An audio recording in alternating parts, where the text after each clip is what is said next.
coordinated. Their Yes. love of dancing and music, Exactly. which people don't think about, how it's used to coordinate large masses of men.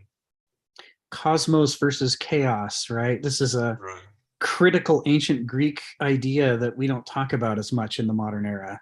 The idea of what can hold you together as a fighting unit versus what causes you to spin apart with, centrifugal versus centripetal again. Go ahead, Stephen. Yeah, I was looking up and arguing as usual. And of course, we hear the term rational thought used all the time. Steven Pinker in recent times wrote a book about it. Yes. And I continually ask people, what do you mean by rational thinking? I mean, they worship the word, we're rational. And I said, well, what is it? And I get the worst answers in the world. Even Pinker, when asked to define what it is, what did he come up with? He said that it's the hardest question of all. What is rationality? Which I think is ridiculous. Mm-hmm. If I want something hard, I'll go and check out Leibniz. Right. But, well, he said reason is rationality and rationality is reason. Okay, it's fantastic. And then he goes on to say. Stephen, that sounds like when I first started as a computer programmer, I had interviewed a few times, and they would always ask if I could read difficult technical material and understand it.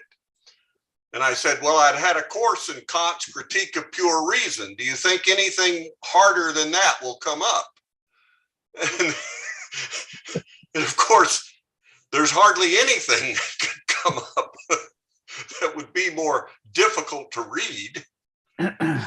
Oh, okay. Here's some of the definitions. I think Pinker came up with this definition: use of knowledge to obtain a goal.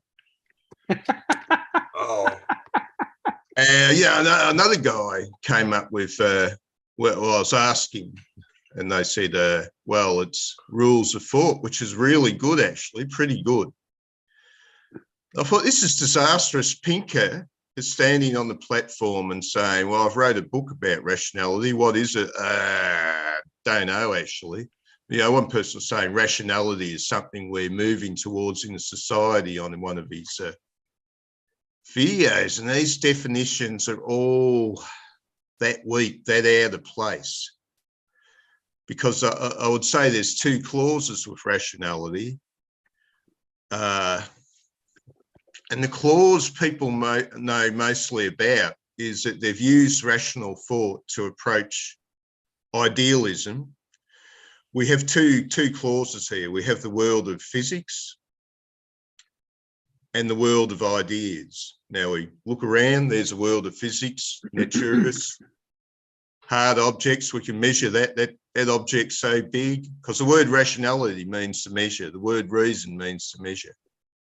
How strong that light is, how hot is it, we can do all these, make all these refined measurements, but when we turn around towards the world of thought, yes, we sort of make measurements. Oh, I'm angrier today than I was yesterday, or I'm depressed. And we are making mental measurements, but they're not precise. Right. And so rationality is basically trying to do what we're doing with physics, making precise measurements. And we're looking at thoughts and we're saying, well, certain ideas measure up.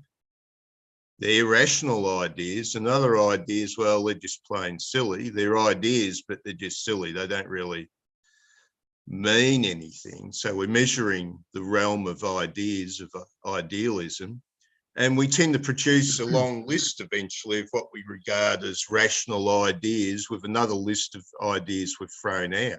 Right. People understand this second clause a bit.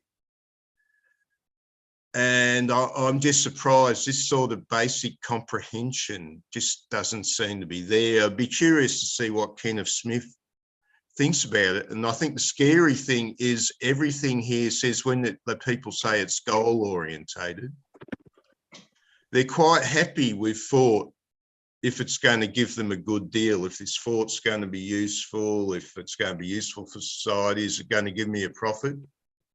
But what is it? How did I get there? We live in a world that doesn't ask these questions anymore. Right. Right. And that's quite simply it. Rationalism is to take a similar approach we do to the world of physics and attempt to deal with the minds, like in Dead Poets Society, when he's saying, well, this guy reckons we can measure good poetry on an XY graph, which is to a great degree nonsense. And unfortunately, we think we've got the answers. We think we can go and do that, and suddenly we've got the answers in easy grasp. We've produced our list of rational thoughts. Yeah. But what they don't realise is Adolf Hitler can come along with his book and say, hey, I've got my rational ideas, my list of ideas. Don't you think my list is great? But they tend to suffer from this idea that, oh no, if we all keep rationalising, we'll come up with the same set of refined, truthful values. Thank you. Thank you, Stephen. Yes. This issue of what is reason, what is rationality, and what is its role in us? How does it operate in us? It's astonishing that modernity is so dependent on rational thought and yet so incapable of clearly describing what it is, let alone what its strengths and weaknesses might be, and whether or not it actually is the panacea that we believe it is. Now, all of the most important questions about rationality are sort of somehow fumbled by moderns, despite the fact that they care more about it seemingly than anybody else, in the sense that, we've bet the farm on it. So it's fascinating. And, part of it, we talk about the way, you look at a dialectical description of the rise and fall of historical epochs, when there are core worldviews shared among multiple cultures, the way that, like, such as under medievalism or modernity.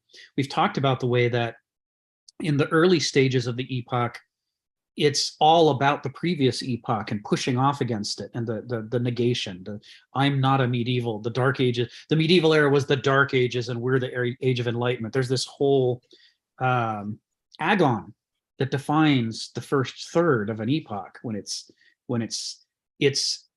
it came into being during the previous epoch, when the previous epoch's worldview held sway. And so it defines itself in opposition, which means when it first wins, it's still defining itself in opposition to the thing that, has passed. And it's so focused on scapegoating everything that the old epoch did and glorifying everything that it did. You get this giant diremption following the law of the excluded middle, where everything is either the old bad or it's the new good. And it leads to kind of some weird cartoonishness. But still, that's more sophisticated than it's going to become later on, when it starts to be begging the question to keep defining current problems in terms of the old epoch, when you've got some centuries under your belts and it's pretty much your responsibility now. Nobody believes that you're still in an ongoing struggle against the medieval epoch. It's dead and gone. We have the Enlightenment. We're there. We're not burning witches anymore. Yes. We are it. What's this thing? Why you keep on, rubbing your brow and saying how wonderful you are? Pat yourselves on the head, guys. You're geniuses. Hey. And this middle stage, this right? Context, we define ourselves with a context. A lot of head patting, right? The middle stage has a lot of triumphalism, and we're the best, and this is the age of progress, and yay. But it also has go to a meeting of rationalists, and it's a cheer squad without any thought. They don't think anymore. Yes. Well, and that's what's happened is, when you're no longer in the dialectical opposition of the previous epoch, you don't think as well. You don't think as deeply. You don't think as clearly. You don't have this counterexample that's challenging all of your beliefs, where you have to account for all the things they said from your perspective. You're not setting up this set of contrasts, right? Because the old system has fallen away from power. And now it's very hard to keep justifying explaining what you're doing in terms of the thing that's increasingly irrelevant. And what happens at that stage is this emptiness, where all that sophistication of critique and discussion gets replaced by a lot of puffery and hot air about how great we are. This is Nietzsche was after this, right? Nietzsche, spent a lot of time going after German nationalism, the rise of the Prussian army, the modern German military. How great are the Germans? How scientific are the Germans? How militarily powerful are the Germans? Nietzsche hated this stuff. He's like, it's just weird how empty and hollow the discussion is. He would look back to earlier writers who wrote in a far more sophisticated, key, and say, how can it be that these are the successors to those people? It's like somehow we have more power, but we're stupider, which is why he ended up concluding power makes stupid. There's something about the rise to power that causes this oversimplification of the worldview as it evacuates all the sophistication it once had. And this is why you get Hegel saying that philosophy tends to thrive during the last stage of an epoch, when things begin to fall apart. A new set of dialectics emerge, a new set of oppositions. The hollow puffery, the triumphal hollow puffery of the middle stage is clearly not adequate anymore to explain why the failures of the new epoch are happening. And now that it's no longer new, now that everything is its responsibility, how come it's not keeping its promises? How come we can't get clean water to Flint, Michigan? How come we can't, even the most basic, simple things, we can look at earlier civilizations. I mean, hell, the Harappan civilization, of India. So Oedipus is asking, and Tiresias says, the philosopher says, you have two good eyes, but what's the use of them when you're not seeing? You're just not seeing what's happening. Somehow our worldview is missing everything. Where's the problem, Oedipus asks? Yes. Can't you see? You're the problem. So this is where we are in the modern epoch, is we can see that the worship of reason and rationality, to the exclusion of all other modes of thought, as scapegoating every other mode of thought and deifying rationality and reason, has produced monsters. And it has produced widespread, failure and incompetence that it did not predict. None of us expected, based on the promises and propositions of rationality. And so finally, belatedly, long after we should have, we're starting to do the remedial work to say, well, what the hell is reason?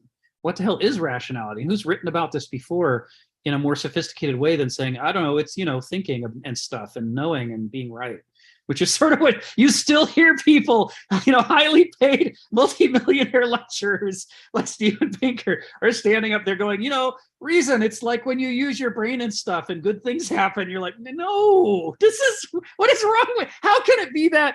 How can we be this far into the modern epoch and we still can't speak like adults about the thing that we say is our whole central strategy for life? Well, this is Hegel can explain this. This is why. This is the dying gasps of the triumphalism of modernism. The middle of the modern epoch still holds sway over vast swaths of the population, especially intellectuals, who still believe the old ideology, even though demonstrably the evidence of the 20th century has, caused us to really have to, what we should be doing is reevaluating. That's where we are in our history, saying, wake up, you're dreaming. Right. So I'm dropping in these three books into the chat. Here's the third one by Hannah Arendt, because she's one of the major 20th century thinkers who has explored the question of thinking. First, the origins of totalitarianism, then the human condition, then the life of the mind, her last and unfinished work. She only finished 2 out of the 3 volumes of it, where she's trying to explore how is it possible that Germany, which was the most rational of countries, the most scientifically advanced, the most industrially advanced, the most militarily advanced, how could it be Germany where the Holocaust happened? How is that even possible? And, she uses her experience from her earlier work, Eichmann in Jerusalem, to explore these issues and try to talk about what is the mode of thought of the people who engage in atrocities like this. And this is where she begins to drive a wedge in and say, we tell ourselves that these people are irrational, that they did this out of irrationality. She says, but none of you interviewed him, and I did. And what I saw was rationality. He was a rational, reasonable, well-educated person who, everything he did was, logical according to his ideology. And that's where in the origins of totalitarianism, she talks about the rise of any totalitarian tyranny depends not just on terror, which is a major component of totalitarianism, but on logic. She says if you miss either one of those two things, you don't have a totalitarian system. It is the faith that the logic of the ideology must be obeyed no matter the consequences, that you should ignore the evidence of your eyes. You should ignore the life experiences of the individuals who are being caught up in these gross generalizations. Because if you can suppress all of the details of reality, the categories you're left with suit reasonable, rational, logical thinking very well. They're abstracta, exactly the sort of thing that logic likes to deal in. All men are mortal. Socrates is a man. Ergo, Socrates is mortal. This is the kind of thinking that logic likes, and it's the kind of thinking that ideologies and totalitarian systems depend upon. In the origins of totalitarianism, she explores Stalinist Russia and she explores, Nazi Germany, and anybody else could have followed up her work, with this framework and applied it to other places like Maoist China or any place else where an ideology clearly was in force. And what you see is she's right. It's the logic of the system, not the irrationality. It's the rationality of the system that helps to make it totalitarian. Well, the salesman is selling the paradise to come. Yes. The Nazis will admit what's going on is horrible. Yes, but don't worry. So many years down the track, you'll wake up, our new order will be established, the sun will be shining in through the window. That's right. And people will sell themselves for that. If you want to make an omelet, you have to break a few eggs, is what every totalitarian says. Ignore the messy details of the moment. It will all come out right in the end. And, these days you ask the average person what's going on there, and they say, well, it's extremism that's the problem. They were too extreme. They were doing ends justify the means. But Hannah Arendt says, no, most of these people are not Hitlers, they're not Stalins, they're Eichmanns. They're very moderate, ordinary people you couldn't pick out of a crowd. They're just the normality of the modern order is the danger. It is totalitarianism pregnant, waiting to be born. I always say all the little Hitlers are hiding in the woodwork, just waiting for that moment to come out and have their day in the sun. Yes. And they need armies of people who just want to follow the rules and obey. And fortunately, we produce them.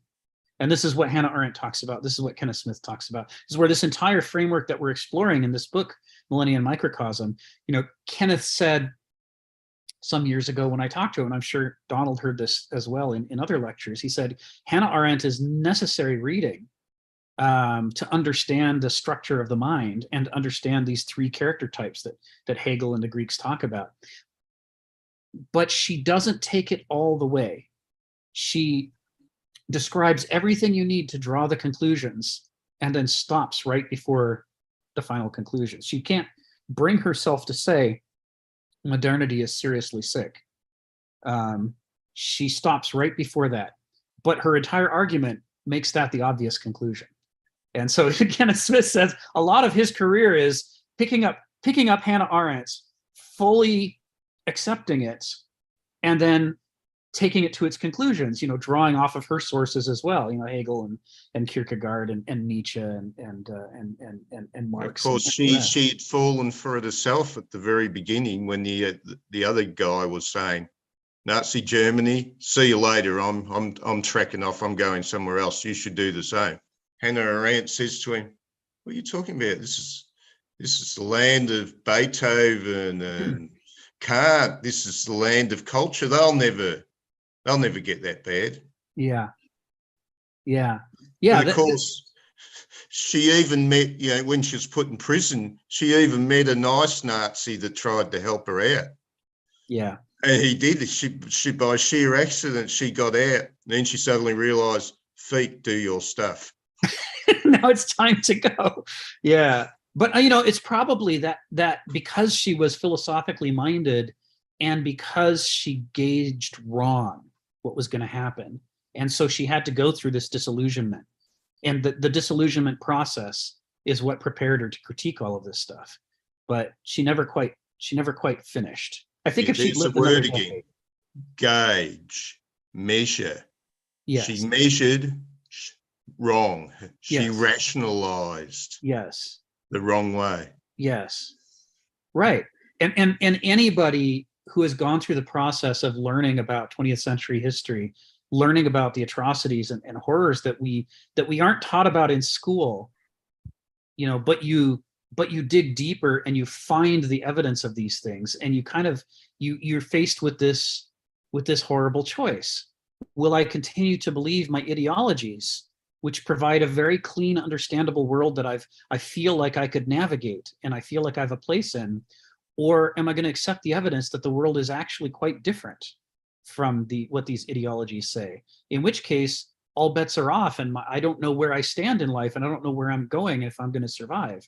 So there's this enormous pressure to cling to the ideology and to not accept the evidence. But those of us who've gone through the disillusionment process through there's plenty of events to choose from, right? If you go through the disillusionment process, it's when you realize my beautiful theories can't actually account for the real world that we're living in. But I liked them. They felt like they accounted for the world, but they were wrong. And I think anybody who hasn't gone through that process has a hard time accepting the idea that rationality isn't the answer to all things that modernity says it is. But I always open the egg at the small end. I've been doing that all my life. The bad guys on the other island open their eggs at the big end. They're evil. Yeah, that's right. So anyway, that's the warm up for today. Today we're digging back into the text, and I'm wanting to bring more Hannah Arendt into the picture because she's so relevant to this background. Kenneth only mentions her from time to time, but always with respect, because she lays out the framework so clearly. Phil, and then Joseph. Go ahead, Phil. Yeah, I'm glad you brought up Hegel because yesterday I was in a Hegel meeting on the logic. Yeah. And I felt that I finally found the disagreement. I'm not going to negate Hegel, but the disagreement. And he was talking about, of course, dialectical thinking is different because it's look at the opposite side. So it's two-sided and it evolves. Okay. So far, so good. And so that involves, and he says, that is actually different from the Greeks because the Greeks were thinking about the world. This is about thinking about the thinking, which is about the form of thinking itself, and the world may be the content. Okay, maybe that's okay. So then I asked the question, I said, well, this sounds to me a little bit like Plato because, he was examining, I guess, Parmenides' concept of what is, and obviously there's a parallax. And he generated this idea about idealism of forms versus the existential world. And to me, that was a dialectic because it was a tension between the aspiration for the ideal versus the reality of the manifest form. So that was a tension that operates. So that's the way I understand dialectics, is the tension that creates the dynamism in some sense of thinking. And I said, follow suit. It seems to me Aristotle took that thinking, not just thinking about nature, but thinking about nature. And the tension was that thinking in relationship, the teleology of nature itself. And so that was a dialectic to me because it was manifest between thinking and the world, rather than thinking and the ideas. So in some sense, I said, well, it just seems to me, maybe you would call that an earlier manifestation of that dialectic, but it was certainly dialectic. And he says, well, the thing is, speculative thinking is different, and apparently it's about thinking of the pure thought itself, it's to pick up Kant, and in some sense, to deviate that away, in some sense, from nature, because that's the thing that comes first, because everything we know about the world comes from our experience, and the thinking about the experience allow us to, in a sense, have a better contact with the forms, what imposing, I guess, digesting the content of nature in the forms. And I think that the problem with that is that I said, well, then I asked, like, well, if you're thinking about thinking, so far so good, but does that lead to I should say, in a chain of regression? Because it seems to me that we could very well be thinking about thinking about thinking, and thinking about thinking about thinking about thinking, and on and on. And he explained, well, that is actually the whole point. But the whole point is not that it's linear, so it would be an infinite regression, but it's a circular regression. And so I asked, like, well, okay, does that circularity finally conclude, because it does wrap back to the world, to nature in this case, but to the world itself. So the content does affect the form in itself. And I think he kind of disagreed. He said that he gets the thinking and the content are two different segments. And I never quite understood that. And so I just thought that the wedge there is that, in some sense, when you're just thinking about thinking, even if it's circular, without referring back to nature in a dynamic way, included in the thinking process itself, it creates this divergence. And I see it most in clearest in the market in terms of money one, which already is a derivative, and then money two, and money two actually become money 3 and 4 and 5. The dissonance, the divergence between the two is such that it causes, like, the worthlessness of money and now versus the way it was back, and was what was much more reflective of the fundamentals of the objects you purchase, And so that to me, I said well, I didn't say this to him because it sort of ended there. To me, it seems to me, when you are parting this without reflecting back to the fundamentals of reality, then in a sense, what you have is that divergent is in some way its own reality that's caught within itself. And so therefore, in a sense, you're caught in this sort of debt trap that you can't get out of, right? And so the Fed now, is having the excuse of say, oh, inflation's too high, we got to bring down inflation. But in fact, I think they understand that they have to bring back the divergence, because the divergence, certainly since 2008, has been so far that, in a sense, I think the world now is something like $38 trillion in debt.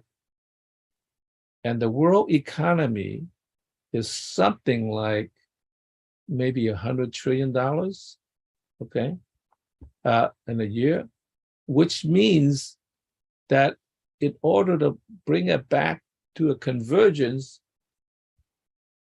it would take at least 3 years if you went really hard, or it could take a very long time, 10, 20 years, if you do it moderately, and people are ready for the suffering. And somebody, Peter Zion, said, the period has come now, the end of the world has come, and what we have, a new world, is there going to be less or more? The more has ended. We are now living in the world of less or more. Mm-hmm. He didn't say less, less or more, at least, which is sort of the collapse, the divergence back to the relationship between, the ideal the idea and nature. And part of that problem I have beyond this divergence is that you begin to then see the world as a material that's in the production process, right? And so we've exhausted all the materials in the world. Now they realize, for instance, copper, we've used up about maybe 70% of the available copper in the world, right? Now, in order to mine it, it's going to take a lot more money, and we're going to have a lot less money to mine it, right? And so there's a lot. Oil is the same thing, and all sorts of materials the same thing.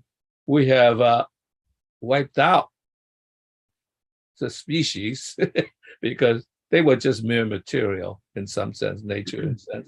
And in fact, we treated human beings as mere material, the manufactories and the production process.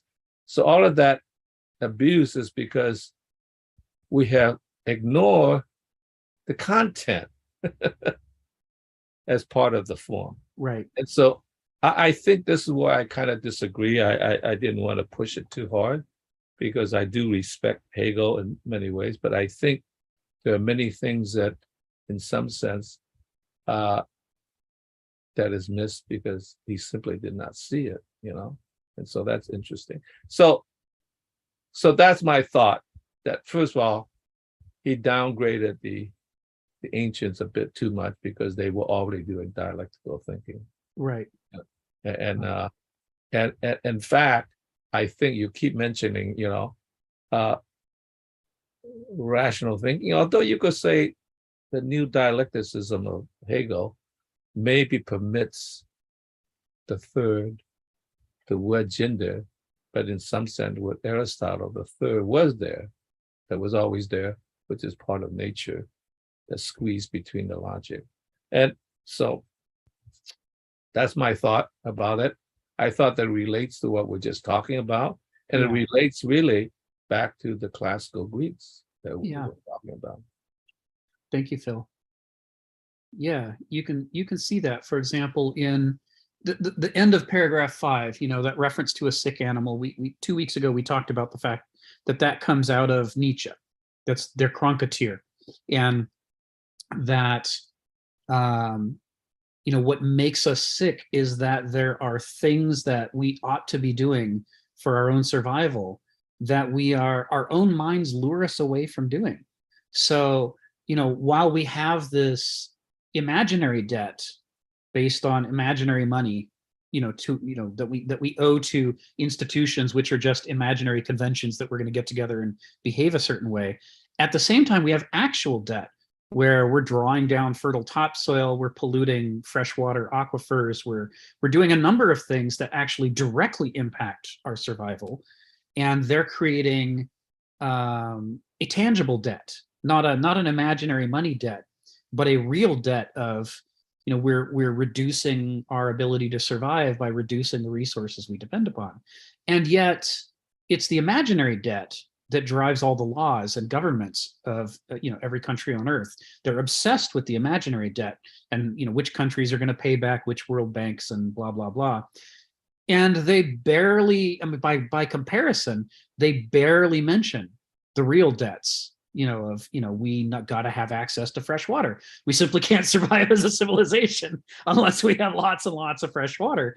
And what are we going to do about all these aquifers that we've pumped full of, you know, fracking waste? And the answer is, well, our legal system isn't tied to the real debt, so we don't have to do anything about it.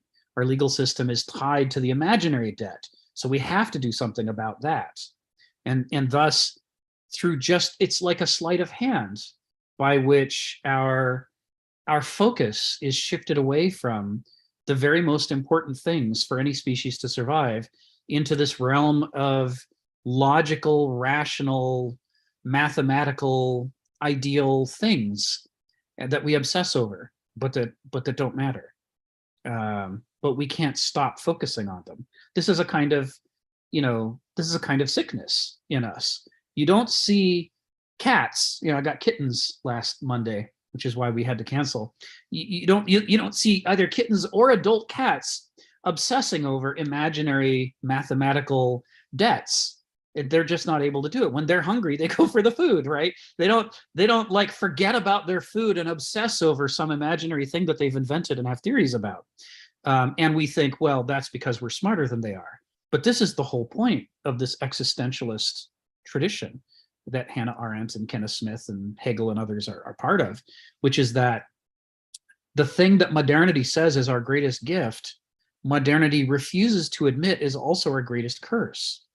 It's the thing that makes us a sick animal, because we can so easily lose track of the ball and go running the wrong way on the football field, go running off sideways into the stands because, look, there's a guy with a shiny object. I've decided I like shiny things, and boom, off we go. And you're like, no, stop it. What's wrong with you?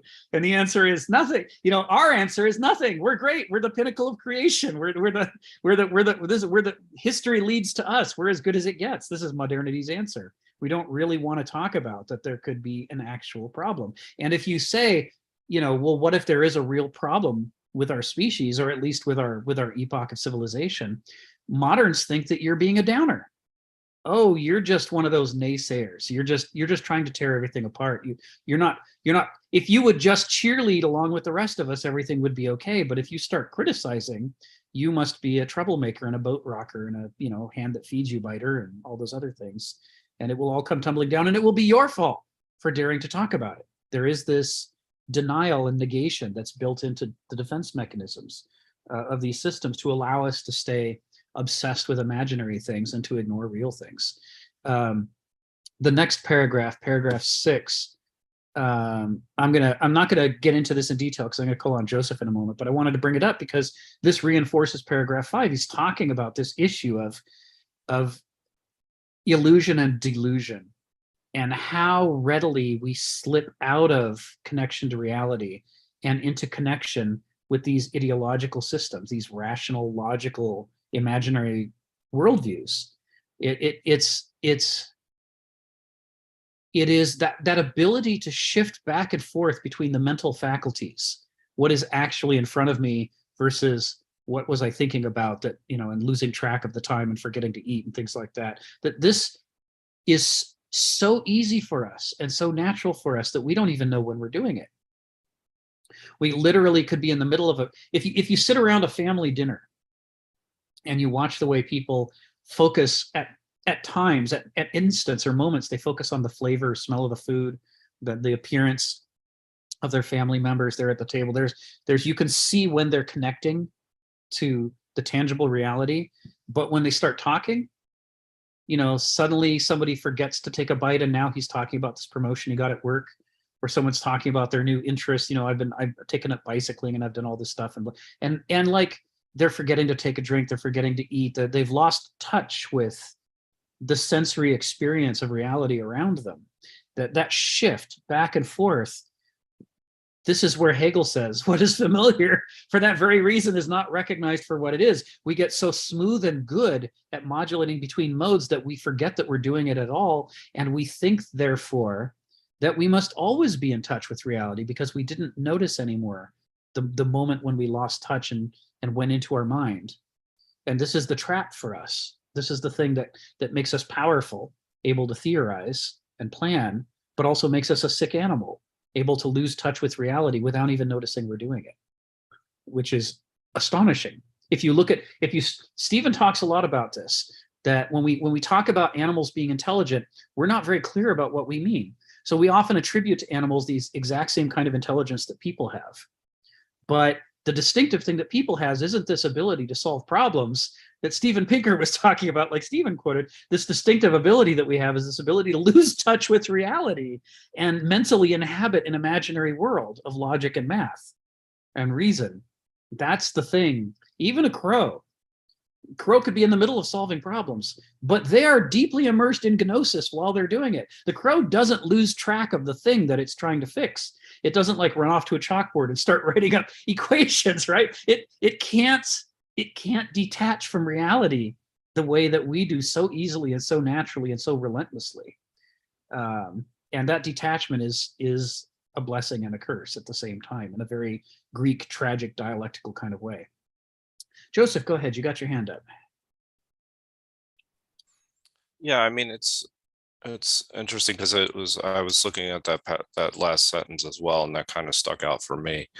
But I just want to come back to, this idea of defining rationality in the first place and just try and follow the logic Yeah. that we're trying to apply here. Even if you come up with, whatever definition you want with rationality, you compare your past experiences with your current experiences, whatever, however, you have a set of rules that in order to make decisions, things along those lines, whatever. I don't understand how people get from there to making the jump to ethics. Like how it doesn't mean you're going to come up with an ethical conclusion.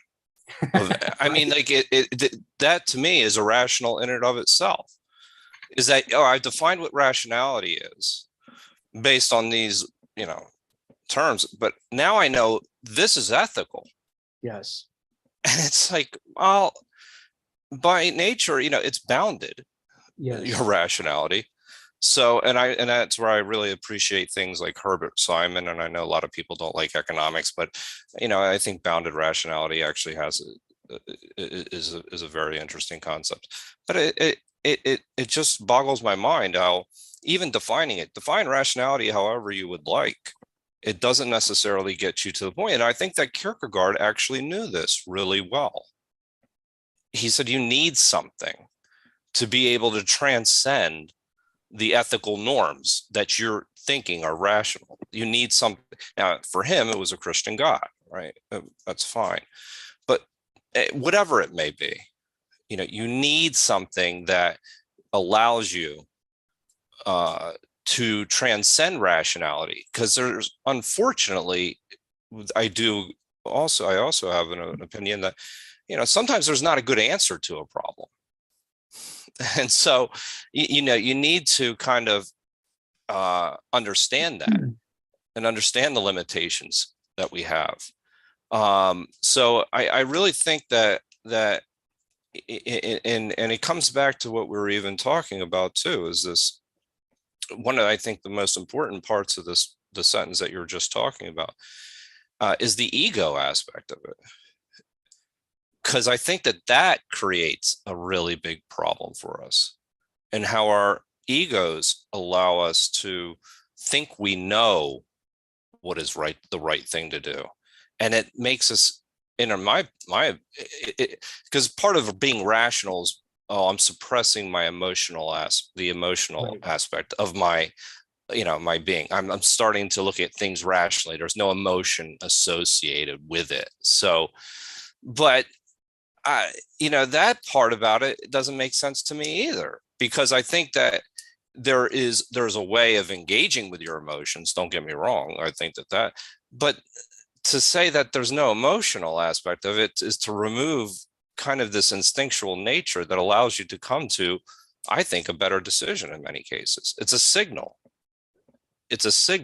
And I think that's, so my point overall, even though I've been all over the place, my point is that I don't understand the logic of, I've defined what rationality is, and this is the ethical system that we ought to live by. Right. Because that's, to me, they're two different definitions altogether, two different things. Right. That it's great that you can reason. Don't get me wrong. Just don't let your ego and your pride dominate that reason, and have a little bit of humility. And I think that that's what Kierkegaard had with it, by the idea of saying, hey, look, I don't know. I'm going to acquiesce to a higher power. My obligations are more towards God than they are towards these social norms. Right. Which, to me is an interesting and good way, as long as, again, that can be perverted. I understand we can all go down that road if you want it, but the basis of what he's saying, that there's a certain degree of humility that's involved in this process that allows you to come to a better conclusion. Anyway, those are just some thoughts. I was really all over the place. No. I follow what you're saying very clearly, which is, even in its own terms, the deification of rationality seems to be an irrational thing to do. So how does it justify deifying itself? And of course, it's because rationality thinks that it is complete. It insists it's complete. This was the entire project of the Principia Mathematica, Bertrand Russell and Alfred North Whitehead, right? We are going to set mathematics on a consistent, self-coherent basis. No longer will it be dependent upon irrationalities or tradition or anything else. It will now define itself, lift itself up by its own bootstraps. Very much a modern parallel to the medieval Orthodox version of God, who is above nature and lifts himself up by his own bootstraps and is not bound by limitations of form and matter constraining his creativity. He exists before everything. They like in order to win the debates with the ancient theologians, the Orthodox theologians proposed our God is bigger than your God. Your gods are all gods of little pieces of nature, but our God is so big. He's all of those pieces put together and yet bigger than that too. He's bigger. He's an infinite God. And so by so doing, by one-upping the ancients, they ended up with a God who's detached from reality. He's no longer defined in terms of nature, doesn't actually make sense in a natural world. The Orthodox version, I'm not talking about Christianity, but the Orthodox Christian, medieval Christian version of God is so detached from reality, it doesn't actually make sense. And so you get 1,000 years of trying to keep people from thinking too much about it. And if they do, you burn them at a stake, because you can't allow people to notice that you've just made a cartoon character in place of what used to be divinities who served very specific purposes in translating the deep principles of the world into forms that human beings could understand, right? That trying to bridge the gap between the infinities of nature and the finiteness of the human mind in order to guide us. This was the role of the sacred up until medieval Orthodox God, who then he gave up that translation role, threw away nature as a source of meaning, said all meaning comes from me, and I no longer have any frame of reference to reality or nature because I'm bigger than all that. You just have to do what I say and try not to think about it too much. The same kind of detachment from reality through one-upsmanship and inflation takes place in the modern world with regard to rationality. Right here, you see Russell and Whitehead trying to throw away all of nature and define math in terms of itself, and say that math is the true logic of the universe. If there were a God, he would speak math. Math is everything. Reason and logic and coherency, that's everything. There's no need anymore for paradoxes or contradictions or traditions or mysteries. All of that's nonsense. The only thing that matters is the law of the excluded middle, either or, true, false, and all of these equations. And of course, the consequence of that in the history of logic, the great 20th century breakthrough after that was Gödel's discovery that it's impossible to do. You can't make a self-consistent, complete and self-consistent rational system. It can't be done, and he demonstrates that. And he demonstrates a more narrow example of it by deflating the Principia Mathematica and its entire project, by showing that any attempt to formally describe reality will, on the one hand, leave some things out it should have included that are true, but that are left out as false, according to your system. And on the other hand, your system will propose things as true that are demonstrably false. It casts two kinds of shadows over reality. And thus there is a distortion that happens when you focus on your logical system instead of on reality. It's just built into the nature of systematizing. And this should have been the stake in the heart of the entire deification of reason, but instead we just mostly don't teach Gödel. If you go to elementary school, you'll get all the standard stuff about the importance of math, and everything is actually math and logic and how it all works. And if you hear about Gödel at all, it probably won't be till college. They don't want to tell you everything that we just told you has this Achilles heel, and actually it calls into question our entire framework of civilization. So let's not talk about it. But part of the critique of rationality in math is that, noesis, the formalizing, systematizing faculty of the mind, depends upon gnosis. It arises after gnosis. This is the Hegelian dialectic, right? We are born into gnosis, the immersion with reality, the intense sense of experience and sensation and feeling. We're there to start with. And noesis can't exist until after that. Noesis has to grow up around and in reaction against, as a negation against gnosis. And if you could throw away gnosis, noesis would collapse. Just like the orthodox medieval version of God collapses when it's no longer in a dialectic with the ancient conception of God. And just like the modernist conception of the mind collapses when it's no longer in a dialectic against classical and medieval conceptions of the mind. It needs the framework. It needs its own foundation. It can't kick its foundation out from under it and then just float there as a second story with no first story, but it wants to, right? That's the egotizing, self-grandiose kind of structure of these modes of thought. Noesis wants to believe that all you need is noesis. It is in the nature of both of these basal faculties, naive gnosis and naive noesis, that they each seem to themselves to be sufficient because they suppress out of the picture the parts that they can't account for. And so we stop paying attention to those parts of reality. So the typical critique of logic is that where it's sure there are Achilles heels right in the middle of it with the law of the excluded middle, which is a huge distorting influence. But even if that weren't the case, even if you came up with trinary logic or modal logic that could handle, we're not sure, maybe, and all those other kinds of things, you'd still be in trouble with logic because the propositions you start with, that is an illogical process.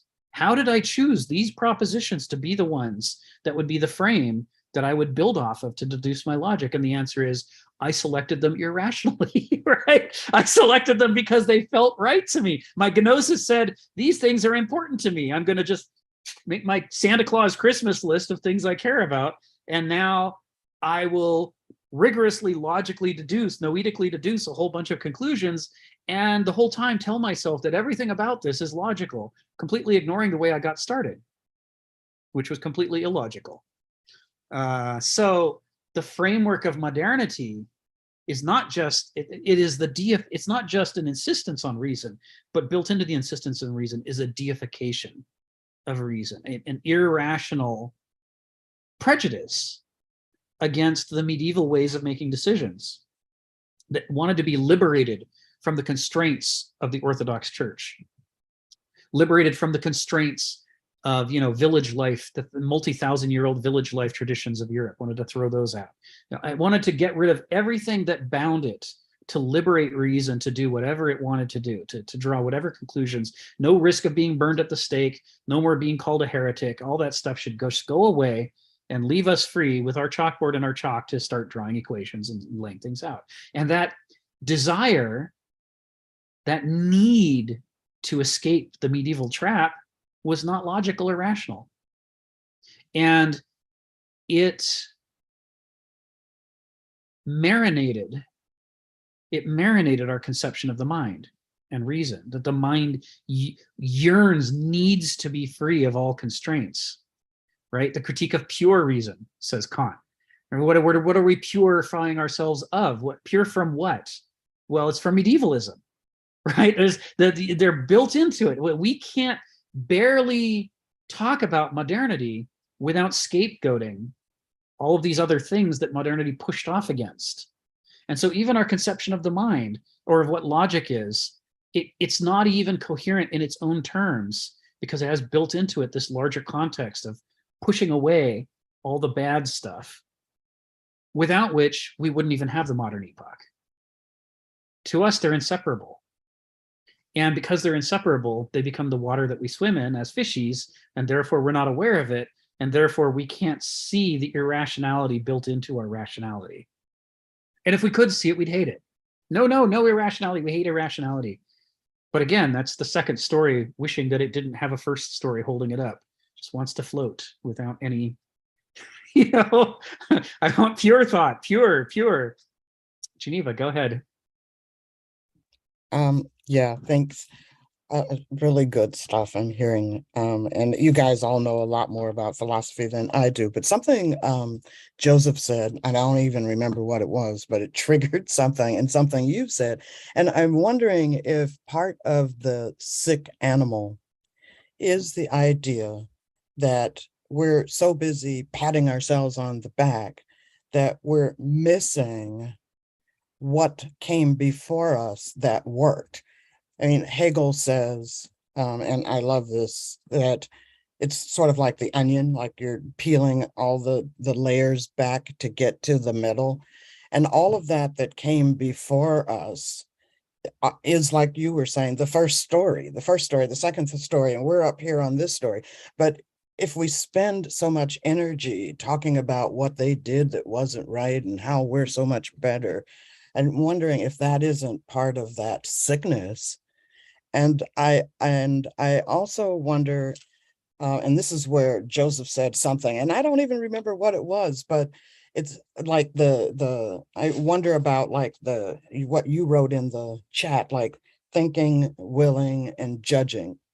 And to me, the newness comes from all of those things bumping against each other and causing the friction that creates something new that may or may not be a good thing, but that friction, almost everything I've ever learned came out of making some kind of mistake. And I'm wondering if that isn't how this works as well. We've got the ego, we've got thinking, we've got rationality, we've got logic, and all of those things bump against each other. Something new will come of that. And I don't know if any of the philosophers talk about that, but that's what you and Joseph kind of got me to thinking about. Yeah. Like all of those things have to like act, even if they're bumping against each other. It doesn't matter. They don't have to mesh.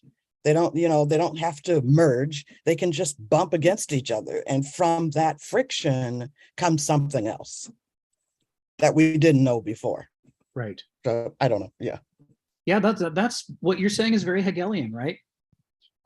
Because his model of the dialectic is not thesis, antithesis, synthesis. It's the bud, the blossom, and the fruit. And when he writes that section, he talks about the fact that, the blossom emerges as a negation of the bud, right? The bud is protected against the winter to make it through the ice and snow. It can't afford to be vulnerable. If it was vulnerable, it would have died. It wouldn't be there in the spring. But if it keeps staying that way, it'll never become the flower, which was the whole point of the damn bud, right? It has to negate its previous closed state and open itself up and be as vulnerable as possible. It has to let the aroma of its nectar and its pollen waft out and attract its pollinators. It needs to be completely wide open.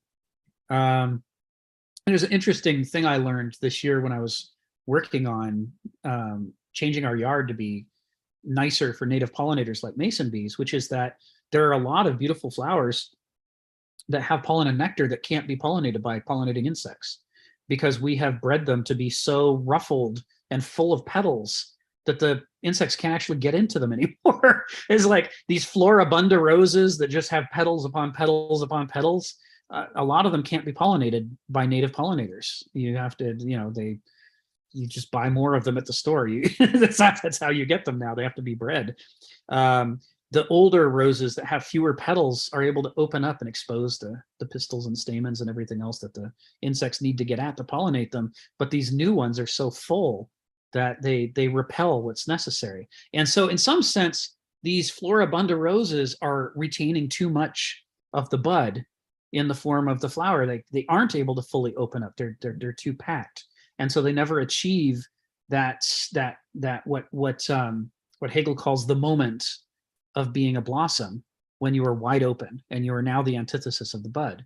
And the same for development of fruit. But the point of this is, at the same time he says this, Hegel says the opposite, which I know just drives rationalists up a wall. But he says, it is at the same time a negation, but also a continuation and a fulfillment of the previous stage. Because there couldn't be any flower without the bud. It is utterly dependent upon the bud. You need all that time through the winter.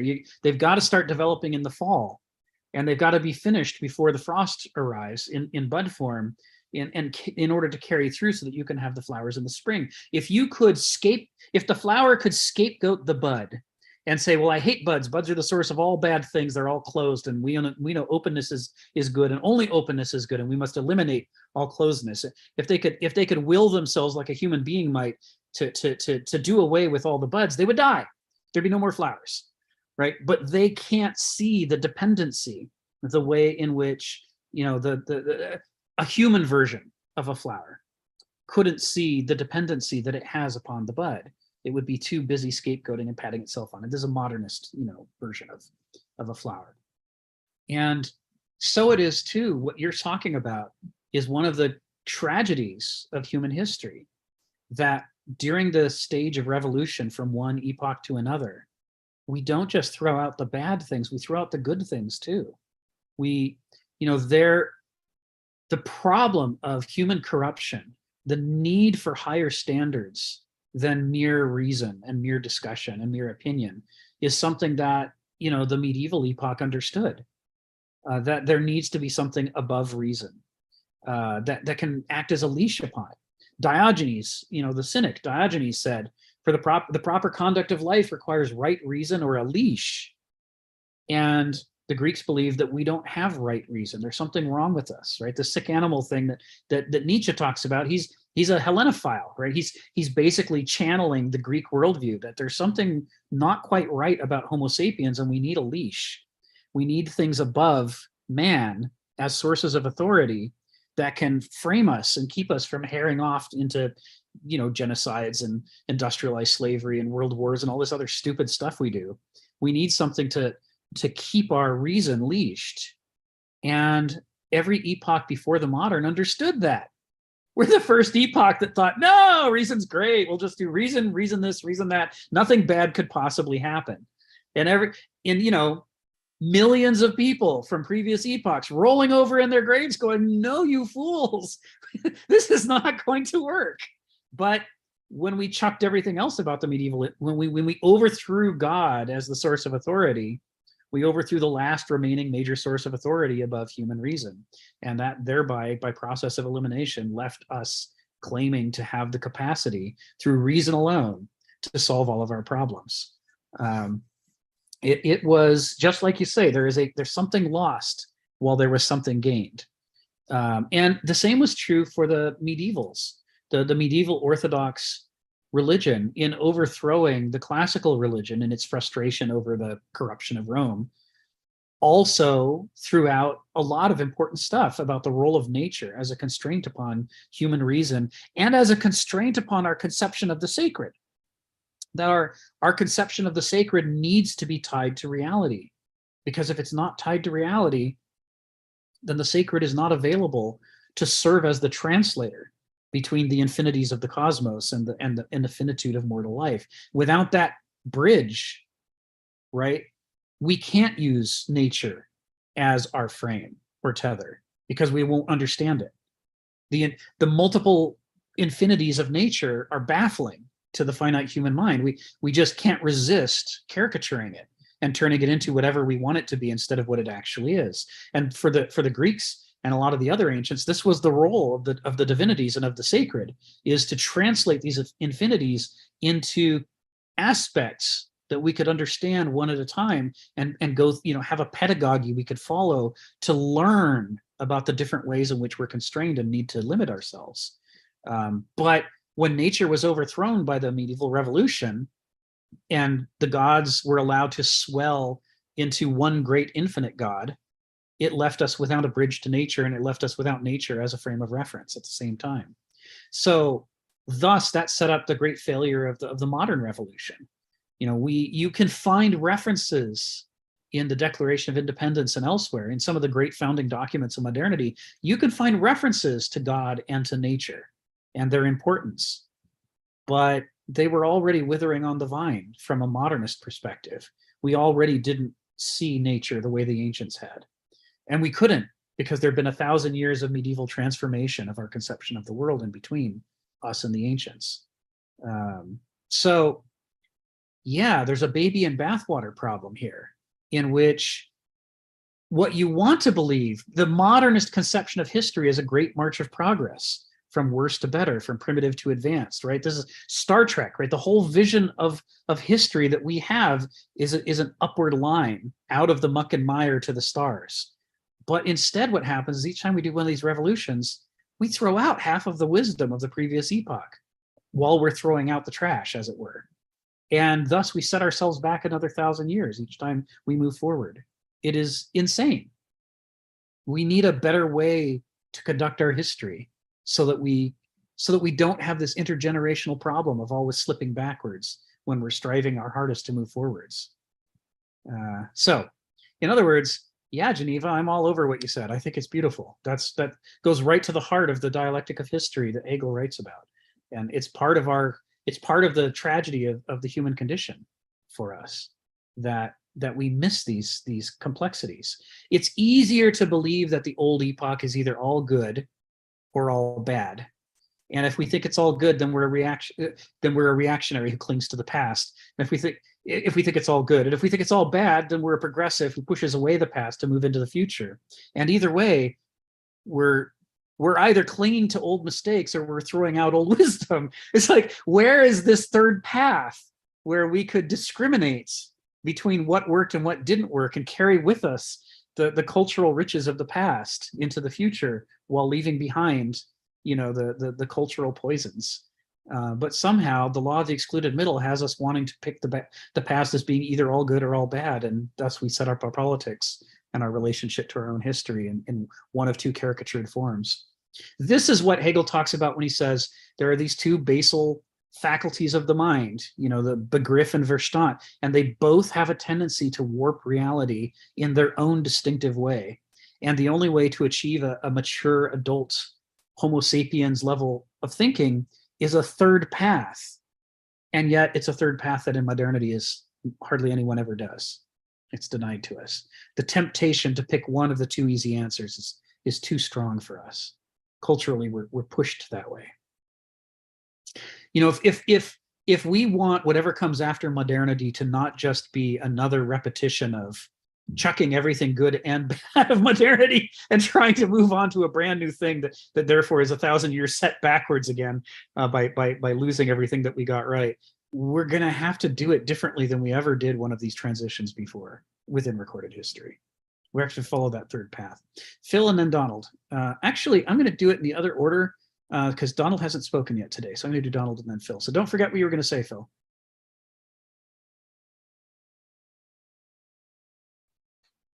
Well,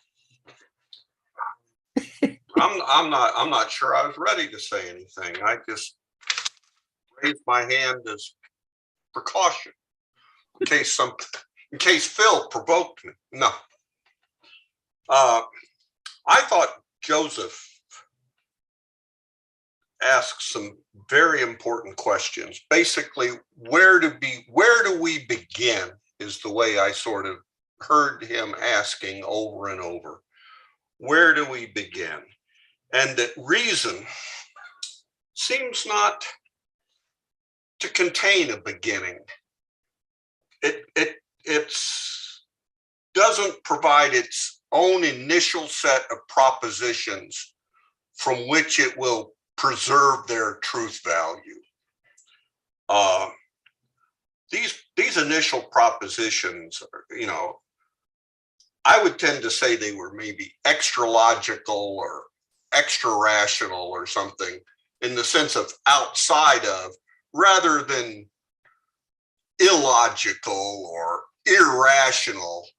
They may not, in fact, violate anything. Now, Aristotle, I think, sort of points in the direction where he says, you just have a field of study, a study of nature. As you come to know it, it presents to you its own rules according to its type. That the rules are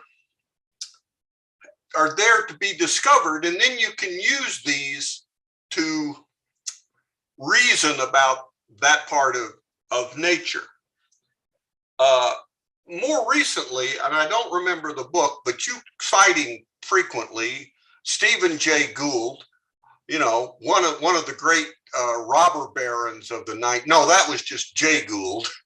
Stephen Jay Gould was a biology professor at Harvard who wrote many columns and many books.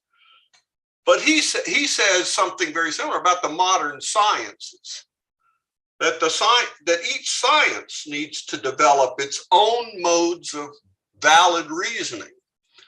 That the model that we all take from mathematics and from, say, the physical sciences can't work for so many of the sciences because you can't rerun experiments. Right. Even in some case in physics, you can't rerun experiments. We can't explore alternate beginnings of the universe by starting new universes and then observing how they develop under different conditions. But the same is true with, we don't get to re-evolve animals in different environments. We don't, Right. you know, Right. there are all sorts of things where each science has to deal with the limitations of how it is present in the existing world. Right. And then to circle back to Joseph, but what about us? I bet you know, genote seoton is the next two words I'm going to say. I mean, there is no escaping how we come back to, if we don't ultimately acquire the self-awareness of our own nature, both our personal character, our species type nature, our part within Phusis as a whole, we got no starting point. We wander literally, as Kenneth says here, despotic. I guess that's delusions that rule us. Yes. We're ruled by in another place down there, narcotizing. We're asleep, we're sleepwalking, you know, wake up, but don't become woke. Woke's just so. No, I'm not. You're just making a joke. I'm making a joke about it would be nice if modern wokeness had something with waking us from our delusions and our sleepwalking, but no, it's largely a political movement, a modern adaptation of somebody's weird reading of Marx or something, and away we go. But that's what I would say to Joseph. Where do we find the starting point? Well, the only place that is available for us. We have met the enemy, he is us, but it's also where we have to start. Yeah. Okay. That's great, Donald. Yeah, so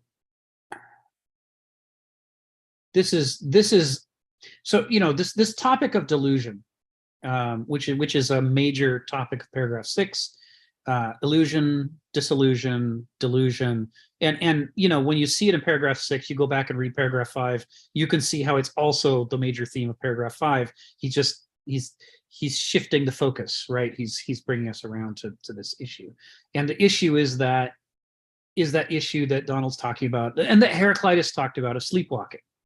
That what we consider to be consciousness, Hegel, well, Heraclitus in particular, but everybody who's drawn from Heraclitus since then, says is actually just another state of sleep that we have mistaken for being awake. And that issues of am I awake or am I asleep are layered and complicated. They're layered in a dialectical fashion, so that there is a way in which Begriff, naive gnosis, even what a jellyfish has, is a kind of wakefulness that a stone doesn't have. A jellyfish can respond to its environment in ways that a stone can't. It's not that a stone doesn't respond at all, but a stone only responds passively through pathos. Whereas the jellyfish, even one without eyes, that all it can do is feel, right? Even that jellyfish can respond, can detect changes in the environment around it and can respond to them, and in such a way that it becomes clear there's an awareness of some kind. Without a brain, without eyes or ears, there's still an awareness in the jellyfish that the stone lacks. And so as a result, it's able to respond to the world, sure, through pathos. We all can respond like a stone through pathos, but it can also respond through praxis, through action. It has that, what Nora Bateson calls semathesy. It has that learning feedback loop relationship with the world around it that gives it a kind of wakefulness that's a level above what a stone has. And as we add sensory organs through evolution, all the way to the great pinnacle of evolution that is the peacock mantis shrimp, which makes us seem like we're positively asleep for all of the different senses it has that we don't have. It becomes clear, you can see more and more ways in which the organisms involved are more alert. They're less soporific. They're more responsive and seemingly more awake. And yet all of these still fall within the framework of Begriff, the Hegelian framework of Begriff. These are, they have something like thoughts of some sort, in which they are in some way representing the world that's around them and their relationship to it. But it's done in a very immersive, experiential way, right? This is what all the animals have in common. This is what, plant intelligence and fungus intelligence, they're all at that Begriff level of, they are responding to the world around them. Clearly they're above the level of a stone, but what we don't see them doing is the thing that Homo sapiens does, right? There is another level of wakefulness that's possible. Maybe there are other animals that have it, we just haven't proven it yet anywhere. There is another level of wakefulness that happens when the calculating part of our mind breaks free and becomes a separate mode of its own. The naive noesis, the Verstand, at which point we can start thinking about patterns, not just experiencing patterns and living them. We can start thinking about them and planning and willing and making changes that are disconnected from the experience of our life. And this to say this in a Hegelian fashion, this represents another level of wakefulness above the level of Begriff. But through the paradoxes of the dialectic, it also represents a new level of sleep. Because at the same time that we're able to think about beyond our parochial experience, we're also able to lose track of our parochial experience. And so there are times when, the thinker, the person who's engaged in what Arendt calls willing, who's engaged in Verstand, seems more awake than the person who only does Begriff, because they can see larger patterns beyond parochial experience. They can talk about things they've never directly seen or lived, but that are real. Somehow they're representing more of the real world than Begriff was able to do, because Begriff's great, the quality of delusion of Begriff is parochialism. It is prone to parochial delusions, to believing that its own experience is the sum total of experience. It makes the mistake of mistaking the part which is itself for the whole. And you can achieve this broader vision of cosmopolitanism when you start to develop Verstand, so that you can start to know about things you've never experienced. I've never been to Paris. I've never seen the Eiffel Tower, but I know a lot about it for somebody who's never actually been there, and I can imagine what it might feel like to be there. But that is a level of wakefulness. I'm not asleep to the things I haven't personally seen necessarily. Some of them I can live and know about. But because it is a dialectical paradox, that comes at the cost of falling asleep a little bit about my actual lived experience. Here I am having this great conversation with you, and most of my breakfast, it's not that big a breakfast, but most of it is still untouched, because I keep losing track of my hunger and the smell of this food because I'm inhabiting this conversation with you all, this virtual conversation where you're all over the world, and yet somehow we're all together. So there is a wakefulness and a sleep at the same time in the development of Verstand, which Hegel talks about. He talks about it probably more thoroughly than anybody ever wrote about it in history, as far as we know. There is some discussion of it in Indian and Chinese classics. There's some discussion of it in ancient Greek classics, but it's not nearly as clear or as well anatomized as what Hegel did when he talks about why is it that when we try to get the next level of wakefulness above Begriff, we also lose some of the wakefulness of Begriff. And we end up, instead of Verstand being above Begriff, I mean, I've been talking about second story and first story because that's the development. But what actually ends up happening is they're side by side. You're exchanging what you're awake about and what you're asleep about without actually being more awake. We see this potential to be more awake, and yet somehow we end up having to achieve it by falling asleep about some Begriff things. You follow what I'm trying to say here? There is a way in which it isn't. It's an additional useful faculty, but not actually a linear advance. It's like, okay, hammers and nails were great, and now I've got screws and screwdrivers, but they don't solve all the problems that hammers and nails solve. They now solve some other problems that hammers and nails didn't solve well. But I can't just say, great, let's ditch hammers and nails, and now it's going to be screwdrivers and screws for the rest of my life. It doesn't work. But that's what happens, going back to what Joseph and others have talked about. That's what happens when reason tries to jettison everything else and say, I'm sufficient unto myself, because I define myself as being an advance that replaces the past, when in fact I'm just side by side. So the third mode, and in both of these, the problem is, so the first one tends towards parochial delusion. The second one tends towards abstract ideological delusion, where you can now see beyond the parochial experience of Begriff, but it comes at the cost of inhabiting your imaginary world of reason so much that you start to think that it's the real world, and the real world that you've been ignoring isn't real to you anymore. There is a ideological delusion that's characteristic of being overly rational, just like there is a parochial delusion that's characteristic of being not rational enough. So the third mode of thought, what Arendt refers to here as judging. And you'll often see Kenneth talking about judgment and taste and discrimination as descriptions of this third faculty, which Hegel calls Vernunft. This faculty is, and I guess it was Phil who was talking earlier about the Hegel class you were in, and your first big point of disagreement. What's interesting here is that Begriff delusions tend to be too concrete and pinned down. You think that your experience was enough. You can now say what all the world is like based on your own life and what you felt. There is a closedness to it that characterizes all Begriff delusions.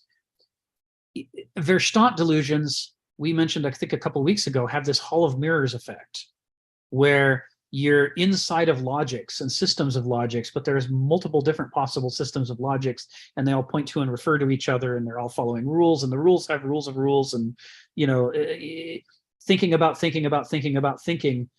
This is the kind of Hall of Mirrors flavor of Verstand delusions, that you become lost, and you can't. This goes back to Joseph's question. Where is the beginning? You lose, or what Donald was talking about. Where's the beginning? Where is the grounding? Where how do I get my feet under me here? And the answer is, well, everywhere you look, it's mirrors.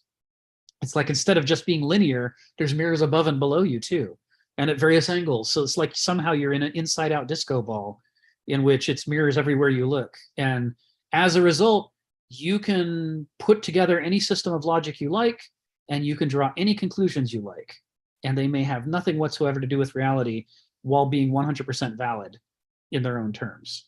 This is what characterizes Verstand delusions. So if Vernunft is characterized, the third mode, if it's characterized by anything, it is about its resistance to both forms of delusion.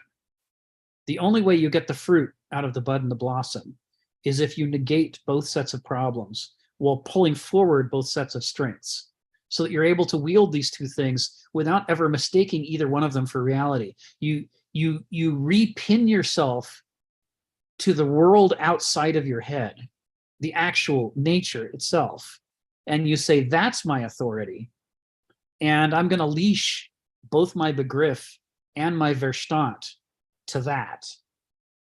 And the way I'm going to do that is to tell myself that I'm never going to believe that my own parochial experience is enough.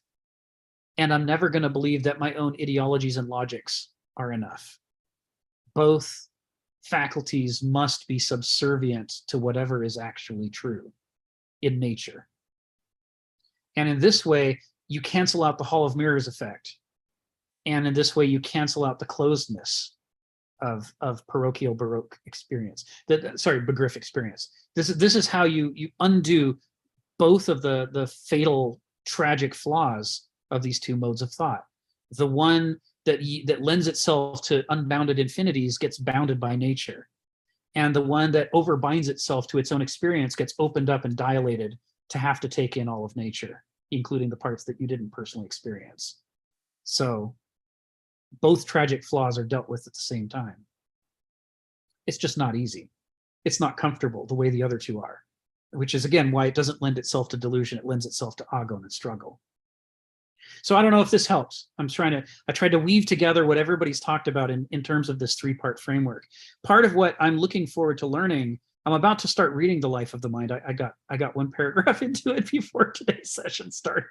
I want to see whether Arendt's three modes of thought, thinking, willing, and judging, dialectically match up with Hegel's Begriff, Verstand, and Vernunft, or whether she's setting up a different dialectic. I don't know the answer yet. I guess we'll find out. Phil and then Stephen. You've been waiting a long time, Phil. Go ahead.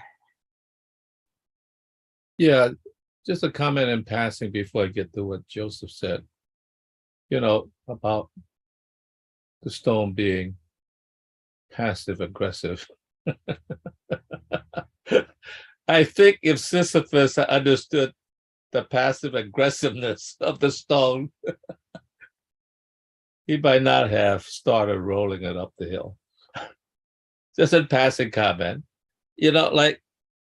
now to get to Joseph, what I heard from Joseph is the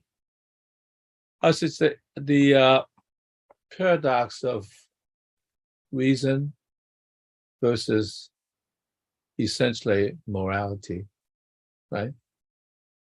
And that's the thing that I've been questioning about. In fact, my whole point, all my paintings for the last 35 years has been due to this, because I said I've been painting fallen angels because one day I went to my roommate and said I discovered the missing link, and the missing link is mankind. That between the beast and the human, we are not there yet. That's my whole point.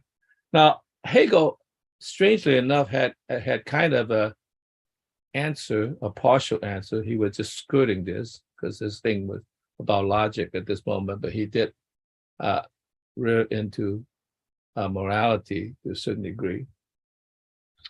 And strangely enough, he told it through a biblical story, right? Now, he supposedly, at the point religion was going to be flushed down, because it's going to all be all that is going to become a kind of rational manifestation of morality, okay? And so apparently he's very religious, so he's not there yet either. So it's in some sense, but what he said was like, when you're in the Garden of Eden, you're like all the other beasts. Things were good, life was good. Of course, like we know in the Garden of Eden, there's the tree of life and there's a tree of knowledge. And he ate the tree from the fruit from the tree of knowledge. Now, I myself believe that this was all set up.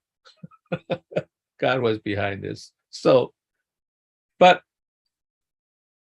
he ate that because, well, maybe I should say they, because I don't want to leave out Eve, although she was supposedly the temptress. But nonetheless, they ate it. And because there was something very special about mankind. I'll not say human beings yet, because my whole philosophy is not about that. And that they have an incredible intellect. And so thinking was their specialty. And that differs from the instinct of all animals. I guess just naturally do what they do. Human beings thinking maybe is not as natural, but is the one instrument of getting to the world. And so in some sense, they ate the apple not because they wanted morality or even thinking, but because they wanted to become human or eventually become human. So in order to do that, they have to acquire the knowledge to do so. And in some sense, if you follow his reason, dialectical logic is that in some sense, at some point, you begin to understand that this dialecticism is about autonomy, freedom, and the will to do. And unlike the animals, and unlike the follower of the parishioners, you are not obedient to the sovereign, because that would just be following the orders. You have not internalized the whole dialectic within yourself. Because now, when you experience life, and through reason, you could now distinguish between good and evil.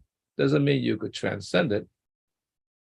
You have the freedom to choose between good and evil, right?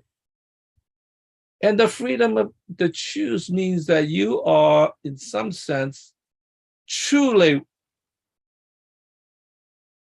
moral, in a sense, because you have freely chose to do so against the other thing which you were freely allowed to do. And in some sense, I sort of buy that, except that, like I said, we remain human, and not mankind, but not human yet.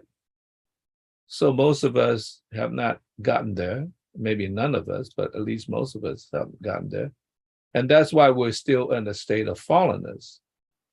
Because to do what is right is not just to do what is right, but to freely do what is right by your own choice, your own judgment, okay, in some sense, and Aaron.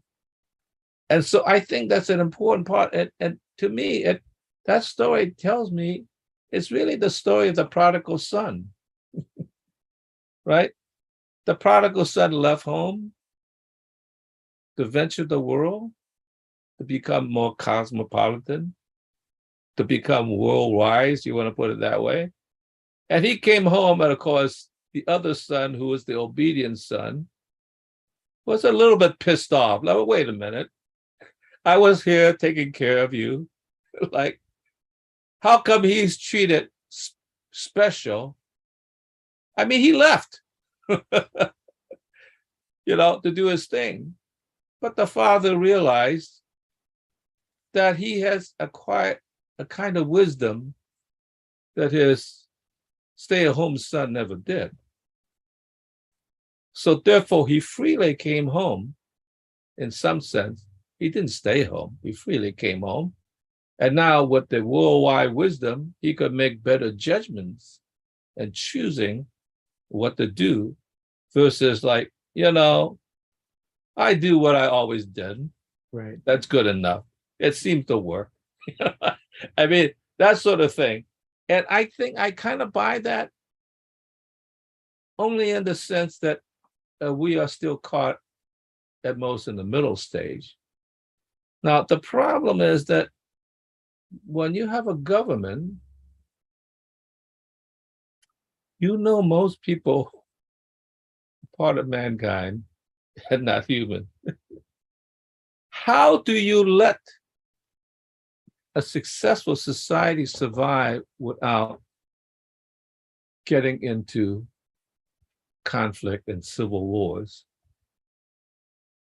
Because it's going to be a long time to wait for everybody has become human and say, oh, this is unreasonable doing what we do, have this kind of conflict.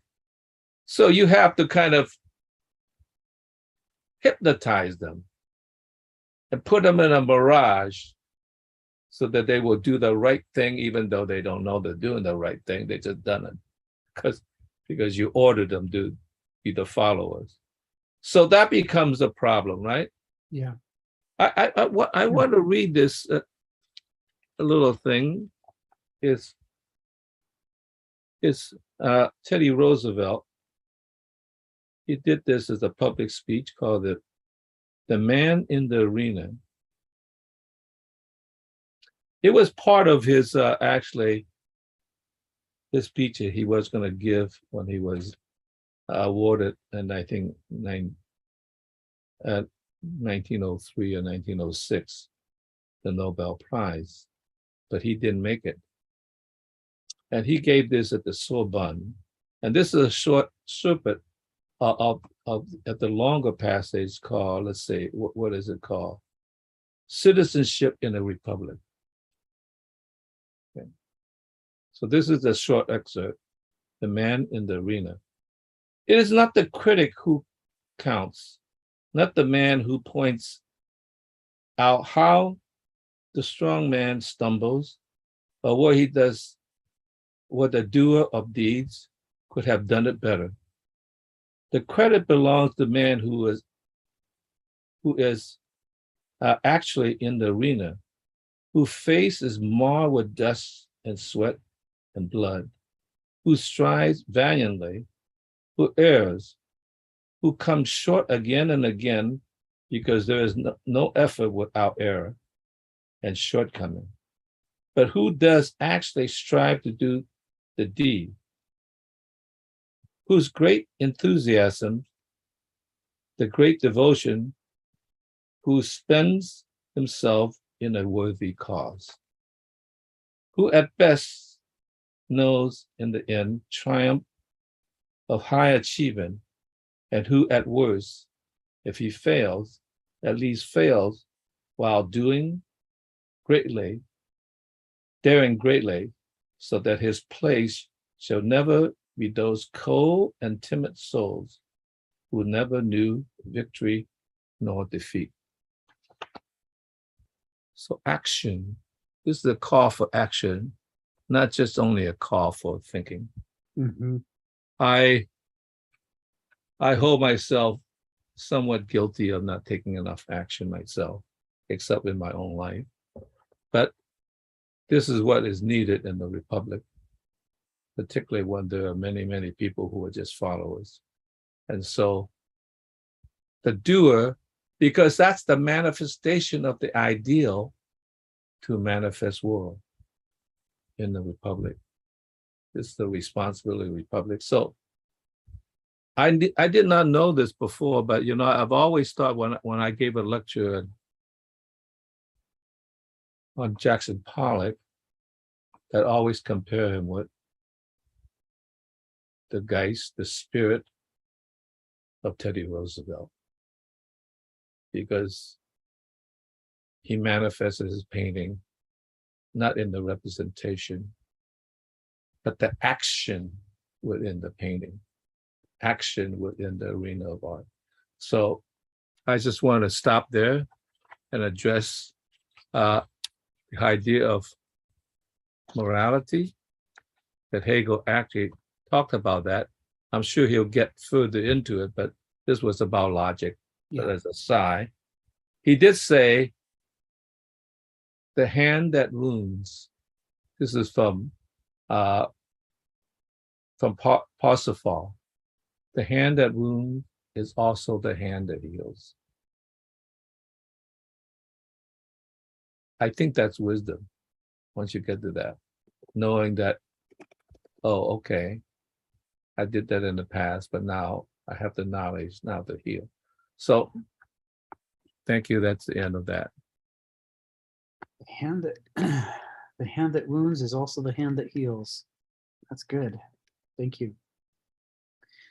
And I can't remember if I ever saw this Teddy Roosevelt quote before or not. I appreciate it. I dropped the link in the chat for folks. Thank you. Stephen, you got your hand up. Go ahead. Yeah, I was just going to say, don't confuse logic with rationality. This is a common thing I see everywhere. For lack of a better word, there's probably a lot of detail missing here, but logic is whatever goes with the human species. It's inbuilt standard thing. It's read-only memory, if you like, to a certain degree. Now, your common everyday rationalist is convinced that that stench of the read-only memory is the sweet odor of the universe. Right. But it isn't. Now, what's different about rationality is you have adopted a series of standard measures. You've posited, you've put in place, for example, what's big and what's small, what's tall and what's short. Oh, okay, I'll take a men. Men tend to for various reasons have a certain size range. Oh, what's the average? 5'5". Okay, everybody above 5'5" is big. Everybody below 5'5" is small. But that's just peanuts compared to the universe. They're going to say, you think you're big? This is one of the anecdotal stories that the Germans should have been a wake-up just before World War II, when they're friends with the Russians, a delegation came along and the Germans were saying, this is our biggest tank. And the Russian delegation said, that's your biggest tank?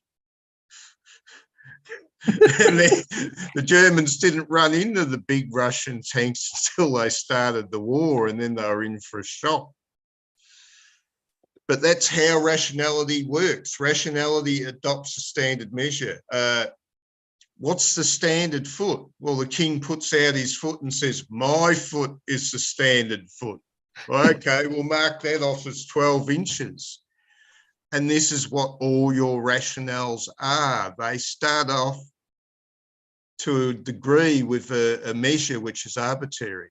Yes. If you're going to create moral systems, you're rationalizing, well, what's a base moral value? Yes. This is where I would say Schopenhauer was the first of the existentialists. He did point out that the problem is Kant is a genius, only he got off on the wrong foot. Everything he did after that was compromised.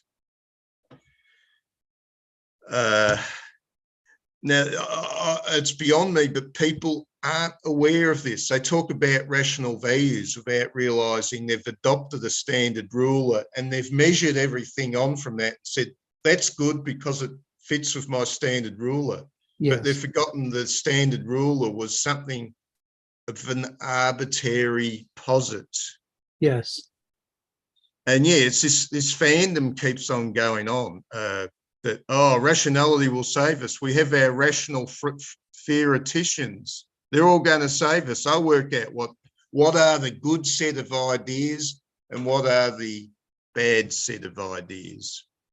And to finish off, I'll warn you about modern monetary theory. Don't fall for the siren song of modern monetary theory, because Diocletian did it, back in the Roman Empire. It's flawed. Yes. But yeah, this standard value, that's how rationality works. We adopt a standard ruler and we have to question how we came to that standard rule of this idea will become the standard measure, one idea, the standard measure of all the other ideas. Yes. Yes. You know, Stephen, modern monetary theory is quite often shortened to MMT. Somebody says MMT is more money today.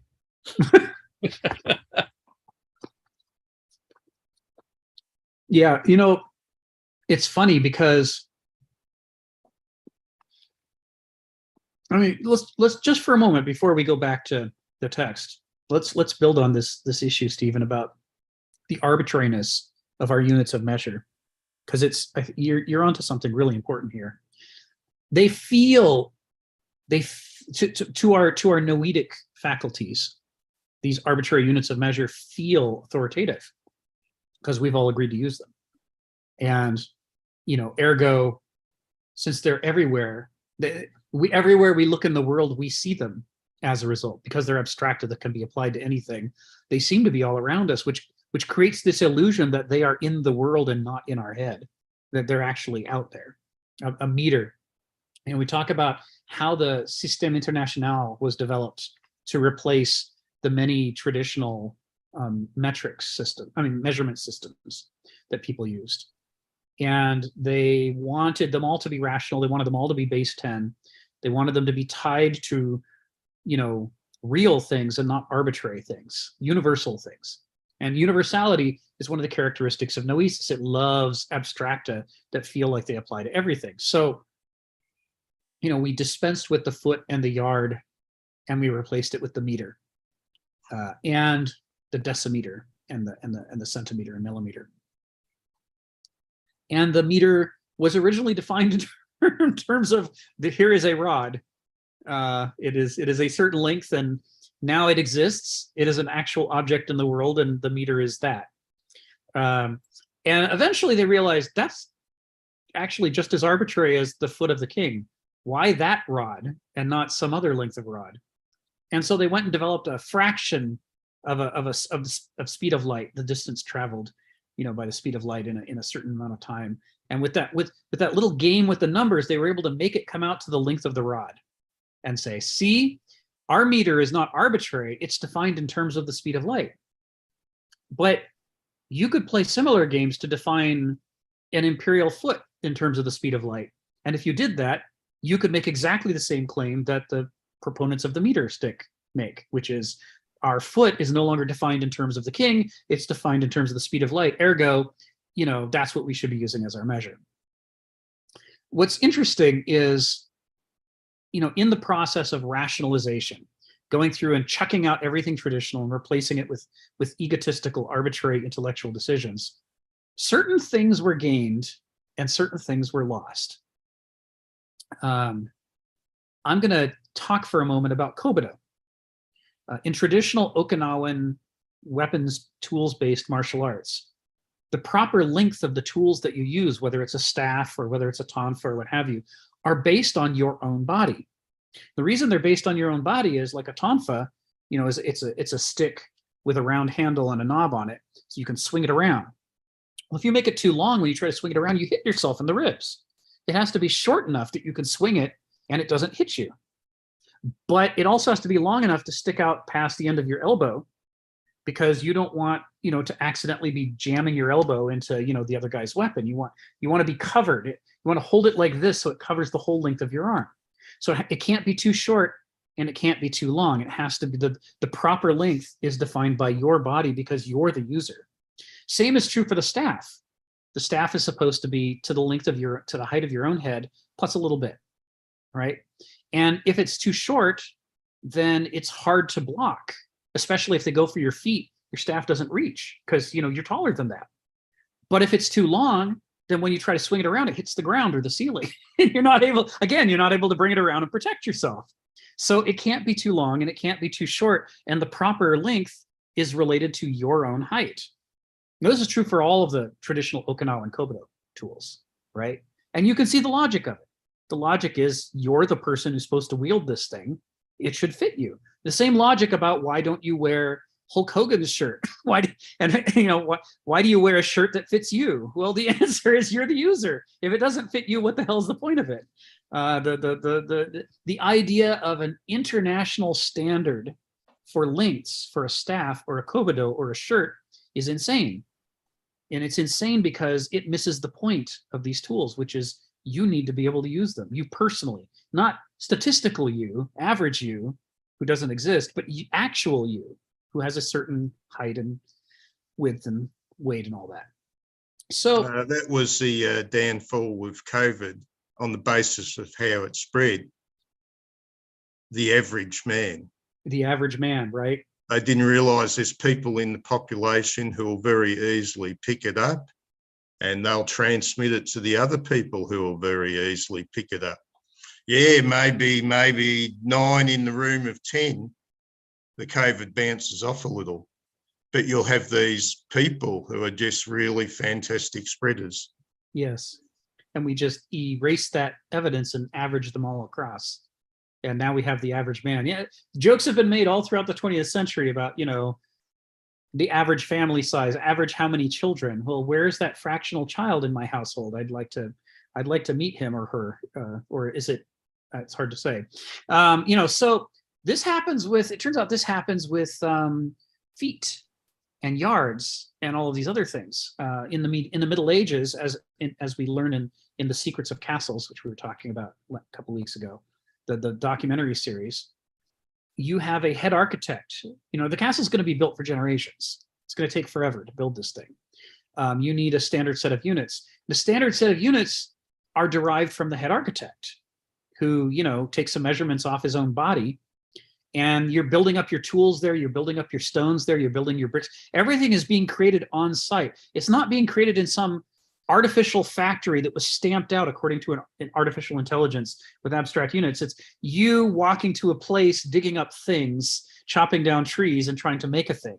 So you need to create your system of measures so that they're relevant to that place and to the people who are going to be walking up and down the stairs. How high is a riser on a step? Well, it depends on the person who's going to be walking up and down the stairs. How tall should the archway be so you don't hit your head? Well, it depends on the height of the people walking up and down the stairs. It doesn't make any sense to set those values based on the average person, because people are different heights in different countries and different continents, right?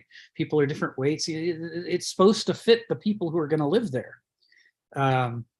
And so you watch how they do this in the Secrets of Castles, how they build up their whole set of tools and supplies and processes literally off the body of the person who's initiating all this construction.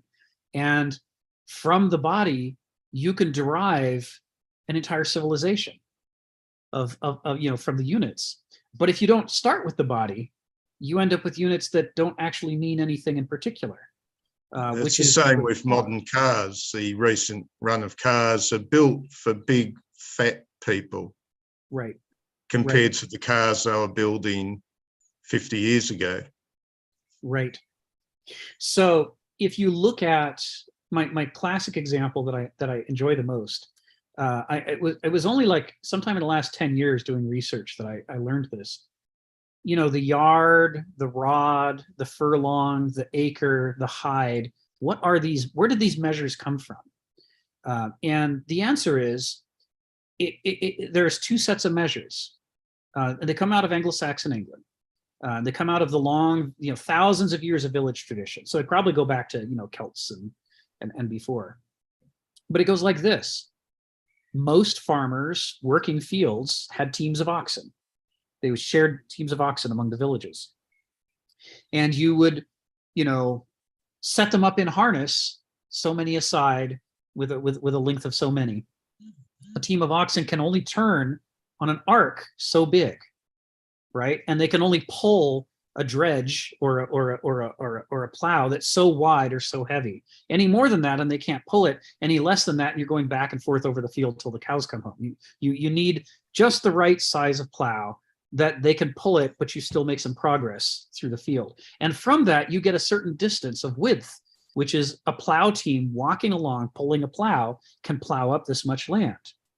That is the basis for all of these measures that they do for land. And the reason they do it is the whole point of the land is the farming, right? If your metrics don't have anything to do with the actual farming you're doing, what good are they? You don't want the basic metric for, how much of a strip of land can you do in one pass across a field with a plow team to be some fraction of some abstract, artificial, rationalized unit. You want it to be equal one something. Well, like one rod, right? The rod that runs across the oxen, connecting them together into the plow team, is the width that they can walk up the field in. I demand egg cartons of 10. Right. So, from the rod and the number of passes over a field and so on, you derive the acre. And the acre is how much land can you plow with the oxen team over such and such a time of land. So first of all, these things were not nonsense. They weren't arbitrary. They were directly connected to what it takes to feed yourself, right? And the work that you have to do and how you have to organize. That's the first thing about these crazy artificial traditional measures that, thank God, we got rid of them. So now we have no idea how much land it takes and how much can a plow team manage in a day. We don't know those things anymore, right? We just know that a meter is a certain fraction of the speed of how much, the speed of light, how far can light travel. That's nice, but we can't feed ourselves. The other metric that we lost from the Dark Ages, which was really useful, is called a hide, H-I-D-E. And at first you hear the word hide and you think, is this related to cow hides or something? The answer is no, not at all. What it's related to is, not all land is equally fertile. Some land is got really great soil and you don't need much of it to grow a lot of crops. And other land is pretty barren and it takes a whole bunch of that in order to be able to feed your family. A hide is the amount of land it takes to feed your family. If you have an average sized family in Anglo-Saxon England, you're a normal household, you need a hide of land or you're not going to be able to eat. And a hide of land is bigger on barren soil and it's smaller on fertile soil. And that ability of the measure to grow and shrink ensures that the amount of land you have is the right amount of land to feed yourself, regardless of what kind of land it is. You see the value of this, right? That if you go up into the heights where it's barren, you get more land and it's still one hide, right? The hide They had very small hides in the last kingdom, Wessex, and boy, did the Vikings want it. Yeah, right. That because very fertile part that very of England. fertile land, the hides are small. The smaller the hide, the more you want it, right?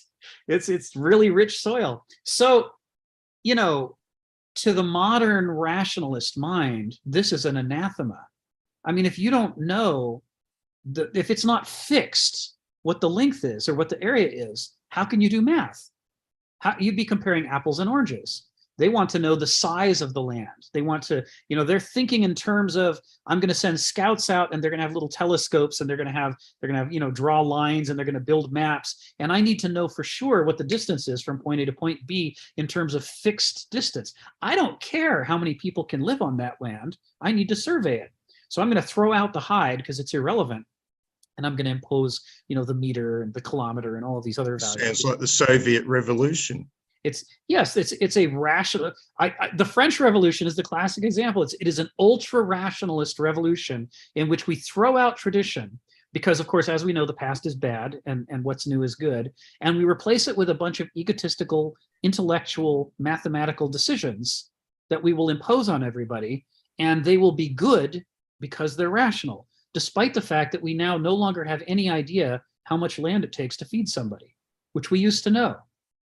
The advantage of that patchwork system of lands all over Anglo-Saxon England was that whenever somebody moved from one place to another, you knew how much land they needed, not because it was a fixed amount, but because it was not a fixed amount, because it was the right size for where you were. But now we can't do that anymore because we have advanced beyond useful knowledge and we've replaced it with, consistent knowledge. It mathematizes better. And that was what was important. As with the Greek, the god who used to cut people off to fit his bed. Yeah, it's Procrustes, right? It's a classic example of Procrustes. It's like, maybe there's reasons why some people are taller and some are shorter. Maybe that's a good thing. Maybe somebody building a house in the middle of the Congo jungle might make a smaller house because the people are shorter. And maybe if they're making it in the Netherlands, they're going to make a taller house because the people are taller. And neither one is good or bad. The only thing that's definitely bad is to say, well, we're not going to do either of those things. We're only going to make an average size house. and now we're wasting space in the Congo. And now in the Netherlands, everyone's hitting their heads on the ceiling. But at least we've rationalized and everybody's forced to live an average life that doesn't suit anybody. There is this mania for order that happens where we disregard the evidence of reality and we replace it with our ideological mathematical system. And this is the struggle between gnosis and noesis, these two faculties of the mind. Should we attend to what's actually happening in our experience and value that, or should we disregard that and focus on our logical mathematical systems? This is what's at stake in all of this. So I'm going to take us back to the text. Thank you for bringing that up, Stephen. So let's go back to the text. So paragraph 6, right? I'm just going to read it through. Our lives can always go far more wrong. Our lives, human lives, Homo sapiens lives, can always go far more wrong than any other animal's course of existence. So this is him trying to understand, and this is him not just trying to make an arbitrary fact. He's not trying to make a statement. Remember, this is the chapter that's explaining the ancient worldview. How did ancients see the world differently from the way we see the world? Well, part of it is that we think we're the pinnacle of creation or evolution or history. They thought we are problematic. We have big strengths, but we have big weaknesses. And among the big weaknesses is our lives can go really, really wrong. You don't ever see a wolf starving to death because it's lost writing a novel, right? But you'll see plenty of people who forget to eat because they're working on their chapter for their novel. We can go wrong in ways that animals can't even conceive of. We have a wholly uncontrolled factor of subjectivizing will that has to be tamed and harnessed, brought around to a sobered and disillusioned condition of insight into what is true about itself. Wholly uncontrolled factor. We're denuded of instincts. The rich framework of instincts that keep wolves behaving like wolves pretty much everywhere on Earth. Homo sapiens, it's not that we have no instincts, but we've lost most of them. And that loss of most of them is what enables our noesis to be turned up to 11.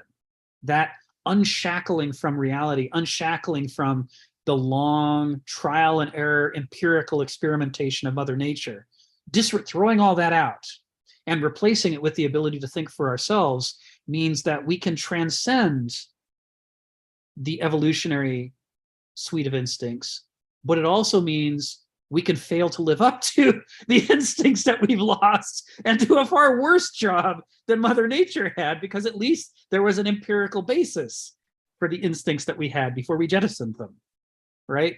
We're in when he says a wholly uncontrolled factor, so what he's talking about, we've been unleashed, and now we can't, because our reason can so often go wrong rather than right, we have difficulty engaging in the proper conduct of life. He may not be citing Diogenes here, but that Diogenes quote for the proper conduct of life requires right reason or leash is all over this paragraph. Once you know to look for it, he's got Diogenes on the brain. So wholly uncontrolled, we are unleashed. And subjectivizing will, this is what's so interesting, is that to a modern, the ego, the will, the intellect is objective. We think that when you talk intellectually, abstractly, academically, mathematically, that you're being objective. And if you talk about your feelings and your sensations and your memory, that you're being subjective. We demonize Begriff as subjectivity, and we canonize Verstand as objectivity. And so when he says subjectivizing will, that's a Nietzschean slap in the face against the modern conception that our Verstand is completely objective. He says, of course it's not. It's human, it's ours, it's inside our head. And we get lost in that every bit as much as Begriff can get lost in its own parochial delusions. Ergo, our will, which wants to wear the crown of objectivity, is actually just another subjectivizer within us, causing us to lose touch with reality and get lost, this time not in parochial experience and preferences, but in ideologies and systems of logic. It's still subjectivity, no matter what it calls itself. So wholly uncontrolled factor of subjectivizing will that has to be tamed and harnessed. They're harnessed this is like leashed. This is where you see the Diogenes connection, but also tamed, right? Because it's wild in us. It may not be natural in the way that it's natural to other animals to obey their instincts. We may have an artificial, unnatural element in us, in this wholly uncontrolled factor, but it is wild because it could go anywhere. You don't know what crazy thing a human being is going to think of next, but you can be sure one of them is going to open their mouth and say something you've just never thought of before. And it might be glorious or it might be catastrophic, but it's certainly going to be wild because people are constantly generating out of their noesis this wild array of possibilities. And it is dangerous because it's wild, because it is convinced of its own rectitude, despite the fact that it literally just pulled this idea out of nowhere 3 seconds ago. When a wolf has an idea about where to go, that is the culmination of billions of years of empirical experimentation by Mother Nature that has yielded the structure of that brain that is leashed and harnessed by those instincts. By cutting ourselves loose from all that, or most of that, what we end up with is a wildness that leads in unsustainable directions, unregenerative directions, dangerous, self-destructive directions, at least as often as it leads in good directions. It's a wild card. It's a wild factor. And ergo, if you want it to serve you and allow you to survive, you have to tame it, right? The toddler wants to put his hands on the fire. Look, it's shiny. I'm going to touch it. It's like there is the wildness of the ego in action, and it needs to be tamed. It needs to learn to, not do every fool-ass thing that jumps into its brain. And that's going to take some doing. It's not going to enjoy that process. And so, we see when he says brought around to a sobered condition, that the natural state of Homo sapiens is to be drunk on our own egos, right? Despite the insistence of moderns that the intellect is objective, you can tell that it's subjective by the way that we love our ideas. We love the process of coming up with our ideas that have our family scent on them. They reek of us, and thus we think they don't smell at all. We think this must be the truth itself. I literally just pulled this out of my pocket and 3 seconds ago, but I'm convinced of its absolute truth. I feel it so keenly. I feel it's true. Now I need to, if I can persuade the other people in the room that I'm right, ergo it must then be true. Woo! So we get high on that process of coming up with ideas and persuading others to join us in our delusion. It feels great. We're drunk on it, right? And so we have to sober up and learn, just like the out of control alcoholic. We have to learn that not every idea that jumps into our brain when we feel great is a great idea. The feeling great part is not evidence that the idea is great.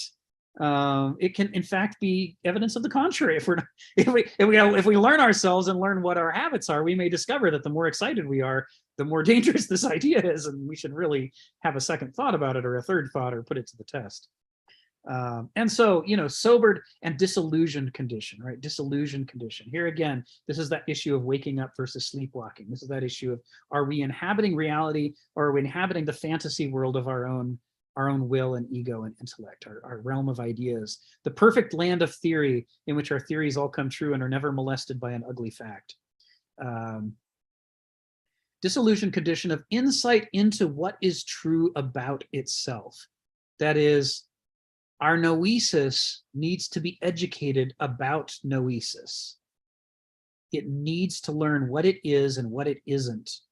Just like in AA, you have to learn an enormous amount about the structure of alcoholic families, about why we make decisions the way I talk about this because, of course, this is what I've inherited, right? I could pick any other example. It doesn't really matter.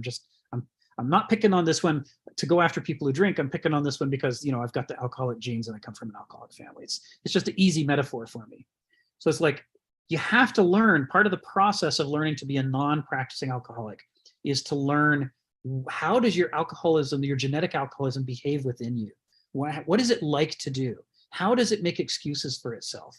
How does it forget its mistakes and remember its glories in order to feed back. And how do you catch yourself up into this idea? Well, I have to drink as a test to prove that I can hold my liquor. Hold my liquor is one of my favorite alcoholic phrases. So there's this, because it presents itself as a safety against out of control alcoholism. Well, it's actually the thing that keeps pulling you back into it. It's like, well, if I don't drink, how will I know that the drink doesn't rule me and I rule the drink? I have to prove that I'm in charge by drinking and then not behaving wildly. So there's this cycle of thinking that happens that is characteristic of alcoholic families and alcoholic personalities, but that the alcoholic doesn't know about himself until he goes through the process of education and gains the insight to realize this isn't some cool new idea I had about testing myself. This is a stereotype caricature that everybody trapped in the bottle always says to themselves. It's not evidence that I'm in control. It's evidence that I'm not in control, that I'm not behaving as an individual. I'm behaving as a type, right? I'm being subject to the alcohol rather than being a person. And so what he's saying here is the same thing has to happen about intellect and reason, rationality, logic, mathematics, the will. It needs to be sobered up and disillusioned to get enough insight into the things about itself that are good. Sure, it probably already knew a lot of that stuff and, was busy jumping up and down cheering for itself, but it also needs the insight into what's bad about itself, the ways in which it blinds itself, the ways in which it disconnects itself from reality, the ways in which it is persuaded by the wrong things, and therefore should not be deified, should not be trusted as a god, should instead be treated as one among many faculties that we have that has to be kept in its place and not allowed to usurp control of yourself. All of this is caught up in this sentence. And this is like deconstructed like this, broken out into the implications. This is the sentence every single modern needs to spend some time with, because we don't believe it. We think that, reason is the key to everything. And, we'll be like gods flying through starships in space because of reason. And we don't want to think about, yes, because of reason, we will commit atrocities and round up all the Jews and put little numbers on them and put the numbers in computers and manipulate their records in the computers and think we're dealing with reality. There's the same reason does both things, but doesn't want to admit that about itself, right? It's like, the family of one of my alcoholic families on my mom's side, they have a lot of the Blarney in them. When they're drunk, they are the life of the party. Everybody loves them. They're entertaining. They're artists. They're musicians. They're dancers. They make everybody laugh. Everyone's like, "Woo, that was a great time. I totally want them around." And what alcoholics from that side of the family tell themselves is, alcohol is great. Look at this. Everybody loves me. Look at all these strengths. Look at all these advantages, right? I'm so much better a person when I have the alcohol. And so it focuses on the positives, but then it doesn't want to think about the next day when the house has been trashed and you've been fired because you didn't go to work. And now you're not sure how you're going to put any food in, and you're cranky, and you end up, fighting with your spouse, and you hit them, and because, you're hungover and angry and upset. And it doesn't like the ugly side of things. So it plays that game, that foreground background game. And, a few weeks later, you don't remember you did any of that. You've forgotten about the trashed house and the fire job and that you hit your spouse, but you remember being the life of the party and how everybody loved you. And so the self-perception of the alcoholism is that it's a wonderful thing. And this is how intellect sees itself. All of the good parts of being intellectual and rational, it remembers that. That becomes the foreground of its story about itself. Wow, a man walked on the moon. We learned to fly. We built the James Webb Space Telescope, and we can see out billions of years into the universe. Aren't we amazing? Aren't we great? Right? This is exactly like, woo, I'm the life of the party. I'm so funny and entertaining and smart when I'm drunk, right? This is intellect talking about itself. But intellect doesn't want to talk about, bigotry, treating people as categories, abstract, fodder for logical systems in which I can in a totalitarian way decide who's disposable and who's useful. All of that stuff, all of that stuff, that intellect is also responsible for. It suppresses that part and doesn't want to think about it and doesn't want to talk about it.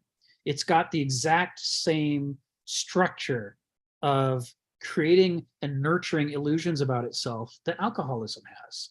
It's fascinating. When you actually look at the way that modernity talks about itself, you can see this exact same pattern that's so familiar. And it doesn't have to be alcohol. It could be, cycles of mental illness in families, abusive families. It could be cycles of domestic violence, any intergenerational cultural illness that runs in a family. You can find these same patterns about how do you play the Procrustean game Stephen alluded to earlier. Just like Procrustes, we're going to cut off the parts we don't want to think about. We're going to stretch out the parts we do want to think about. And then we create this, how should we say, optimized, tuned up version of reality that pleases us better than reality itself. And we are so fast and proficient at doing that, we don't even notice that we're doing it. We think that we're looking at things the way they are and not seeing all the chopped off parts on the floor and all the stretched out parts on the rack, because it's just so easy. It's like breathing to us. I'm going to break here. Lisa, go ahead. You've got your hand up. You've been waiting for a while. Yes, I had an observation about, especially in a meeting, you're talking about how people throw out ideas, and they may not be good ideas. Don't you want to hear from the people no matter what? For example, you're sitting around a table and you have a project you submitted and you want to hear everybody's feedback, and you don't get the feedback because what their internal dialogue is, my feedback is stupid. That's right. That's right. Because of that external perception that, or the training, the lack of training that they feel they have, they won't speak up. Or when, in my view, you speak up no matter what, good, bad, indifferent, and then you work it out from there. Yes, that's right. And that's how you learn. That's right. That's right. Okay. Yeah. And that's dialect. Yeah. You're talking about the brainstorming process. And, okay. And how important it is not to suppress it, because the best idea might sound stupid at first. You don't know. You got to first get all the ideas out there and look at them. And it's been, there've been interesting studies done about the way that people can suppress good ideas if they bring in criticism too early. And it's sort of led to this idea of separating brainstorming from criticism, so that brainstorming is allowed to do its thing and criticism is allowed to do its thing, but they don't step on each other by trying to happen at the same time. They're almost incompatible modes of thought. If you try to put them together, they shut each other down, and you end up with a train wreck instead of these brilliant ideas. I'm with you, Lisa. Okay, I thought you were saying that the person that comes to just puts out any ideas that aren't really intellectual, they should be trained to put their thoughts together better. I got defensive with you in my mind. I understand. Okay. Yeah, no, this is what makes this so hard, is that, the intellectual learns to suppress people's experiences in favor of theories and say, well, the theories, we can have the realm of ideas and theories, we can have free reign, but I don't want you to talk about your feelings here because that would be contaminating my beautiful ideas. And then it turns around the other way. The intellectual wants all the beautiful ideas and thoughts, but what they don't ever want to do is then turn around and do the second part of it, which is criticism. Afterwards, they don't want to go back and say, now, is any of this true? I'm glad I've thought of this stuff. I'm glad I've written it up on the chalkboard, but how would we know if my idea is true or false? I did a reread last Friday about the history of the development of science, where we're looking at, and it did start with these Arab and Persian translators who are translating these Greek works. And what they're discovering, they don't discover it at first, but after a century or two of this, they start to discover that some of the most persuasive, beautiful thoughts that came out of ancient Greece that are well documented, that they're busy translating, turn out to be false. They were logical, they were well presented, they were persuasive as hell, but it turned out they weren't actually true at all. The Greeks in question had never actually conducted experiments to find out whether their beautiful ideas were true. They They just like the sound of them so much, they're like, well, why bother checking with reality? This is better. If reality doesn't agree with my idea, then screw reality. This is better than reality. As far as I'm concerned, this is reality. And so you get these phenomena where for centuries, or in some cases over 1,000 years after some of these Greek authorities wrote their books, people kept trying to follow their advice, even when it was bad advice, because it was so beautifully presented and so intellectually pleasing. They did the brainstorming part without ever coming back and doing the criticism part afterwards. So this is the challenge for Homo sapiens, is that we've got these two modes of thought. We have this gnosis, which has this power of connecting to reality. And we have this noesis, which has this power of abstracting from reality and generalizing. But each of them has characteristic blind spots, and they need each other to correct each other. But the problem is each of them likes its own mode of thought and hates the other one. They repel each other. And so dedicated intellectuals don't want to talk about their feelings and their experiences, and doing scientific experiments is fraught for them, because by the time they sit down to run an experiment, they're already heavily invested. They want their idea to be true. And so they kind of want to put their finger on the scale and make the scale come out and give the answer the way that they want it to make reality seem to prove their idea is true, whether it is or not. Even if it makes it stronger, even if the input makes that one person's idea stronger, they still don't like that give and take. Yeah, this is the challenge of noesis when it's by itself. If noesis isn't married to gnosis, it tends to retreat away from reality into wanting to protect its ideas and say, well, I don't want them to be challenged. I'm willing to go out and cherry pick little pieces of evidence that seem to rationalize my position. But what I don't want to do is put my idea to a true test, because what if it failed? Then I would have to give up my beautiful idea. And as you say, Lisa, what they're missing out there is your idea might be wrong, but it might be the seeds of something really profound and true if you would just put it to the test, give up the part that's broken, look at what's left and go, oh, I see, maybe it goes this way. You could discover this beautiful idea, but you'd have to be willing to put your idea to the test. Okay, I was just clarifying because okay, thank you for your thoughts. Yeah, I'm with you. So this is, what you're talking about goes right to the core of this problem, that intellect kind of doesn't like science all that much. It understands that science has a reputation, so it wants to call its own ideas science without all the messy parts of testing its ideas and having some of them proven wrong. And in the same way, parochial experience, gnosis, it wants its own experience of life to be true, even if it's so limited that it's not actually applicable beyond a very narrow range. They don't want to hear that part. They don't want to hear that there might be a bigger truth out there that transcends my life experience, because it's uncomfortable to think that they have to be dislodged in some way from fidelity to their experience. They feel like it is a betrayal of their own life and their experiences if they look for ways to disprove or transcend their own experience. Both of these faculties, Verstand, the naive form of noesis, and Begriff, the naive form of gnosis, they both have this quality of wanting to retreat from reality and only hang on to the parts of reality that they've accepted. And that's the trap. That's what needs to be sobered and disillusioned and tamed and harnessed, is that tendency, that wild tendency to say, screw reality, I'm going to go off on my own. It's like, well, it's fine to go off on your own as long as you can find your way back afterwards.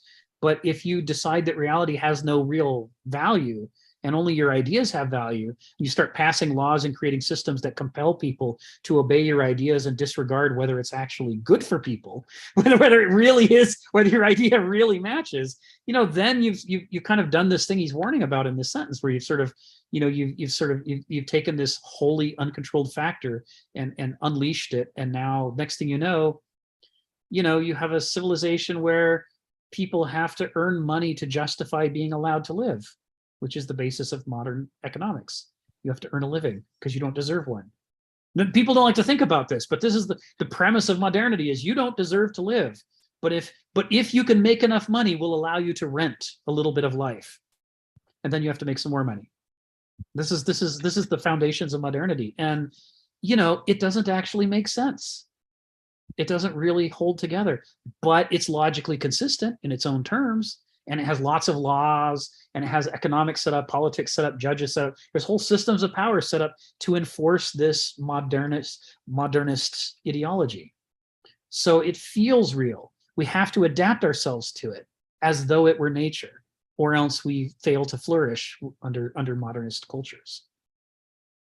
So this is an example of what he's talking about. Better that we should tame and harness our noesis to keep it from dragging us off into irreal, unsustainable modes of life like that. All right, the rest of this paragraph. No other force is as powerful in most humans as their protonic attraction to addictive delusions, right? And by addictive delusions, we mean people who are focused on begriff. They have their parochial delusions. My life is good enough to tell me everything I need to know. I don't need to look beyond my experience. There is no bigger pattern. Everybody should just do what I do. That's the addictive delusion of begriff, right? All begriff addictive delusions follow that pattern. Just like all Verstand addictions follow the pattern of, my theory is the best theory. It explains everything. You really don't need to look at reality, and you should definitely not be paying attention to people who don't like this, who feel bad about it, or who might be trampled by it. Disregard all evidence to the contrary. I am the great and powerful Oz, and I shall tell you how things are going to be. This is you've come to the one source of truth, which is my theories and ideas. It's another form of addictive delusion. Experiential delusions of begriff, intellectual ideological delusions of Verstand. These are the two gravity wells that we've evolved into because of the structure of our mind.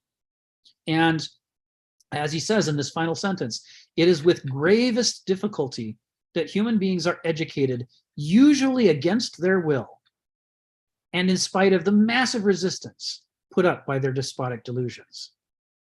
We fight to stay inside the cocoon, the envelope of our mode of character, whether it's the begriff mode or whether it's the Verstand mode. We don't want to move past it because for a variety of reasons, it feels like the right thing to do to stay put.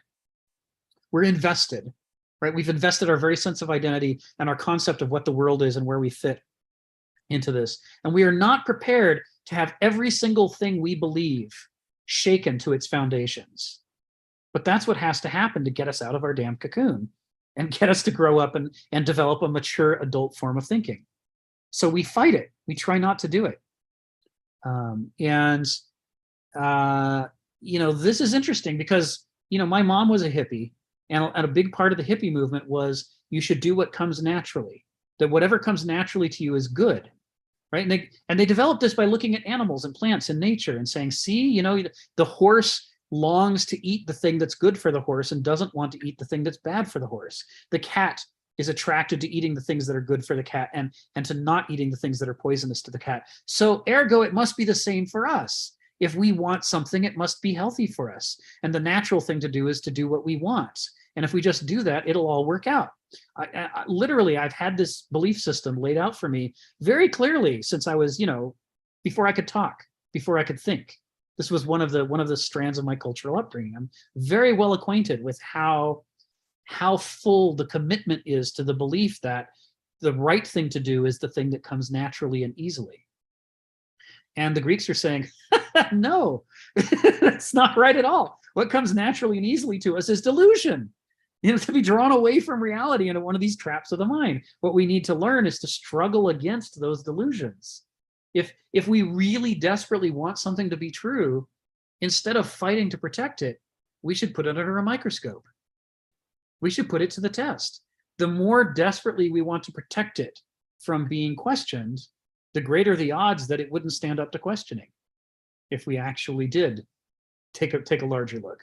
We have to learn to invest our sense of self and our sense of the world not merely in our experiences, as attractive as those are, and not merely in our ideas and logics, as attractive as those are, but to listen to both voices and transcend them, to be able to not be a servant of experience or ideology, but to make them our servants, so that we can choose freely among them based on what we learn from reality and our life as we proceed.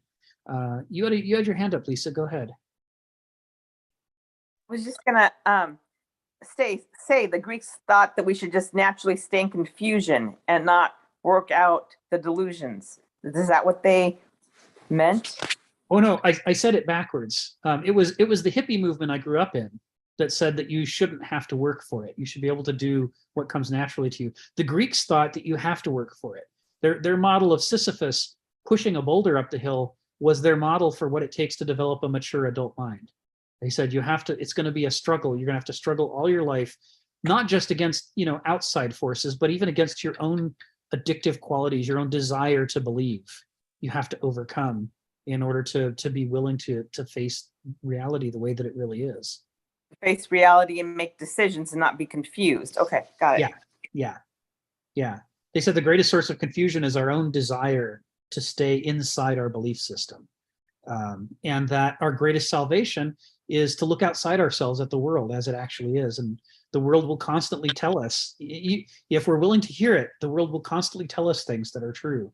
That even if they disagree with our experience, even if they disagree with our ideologies, the world has things to teach us.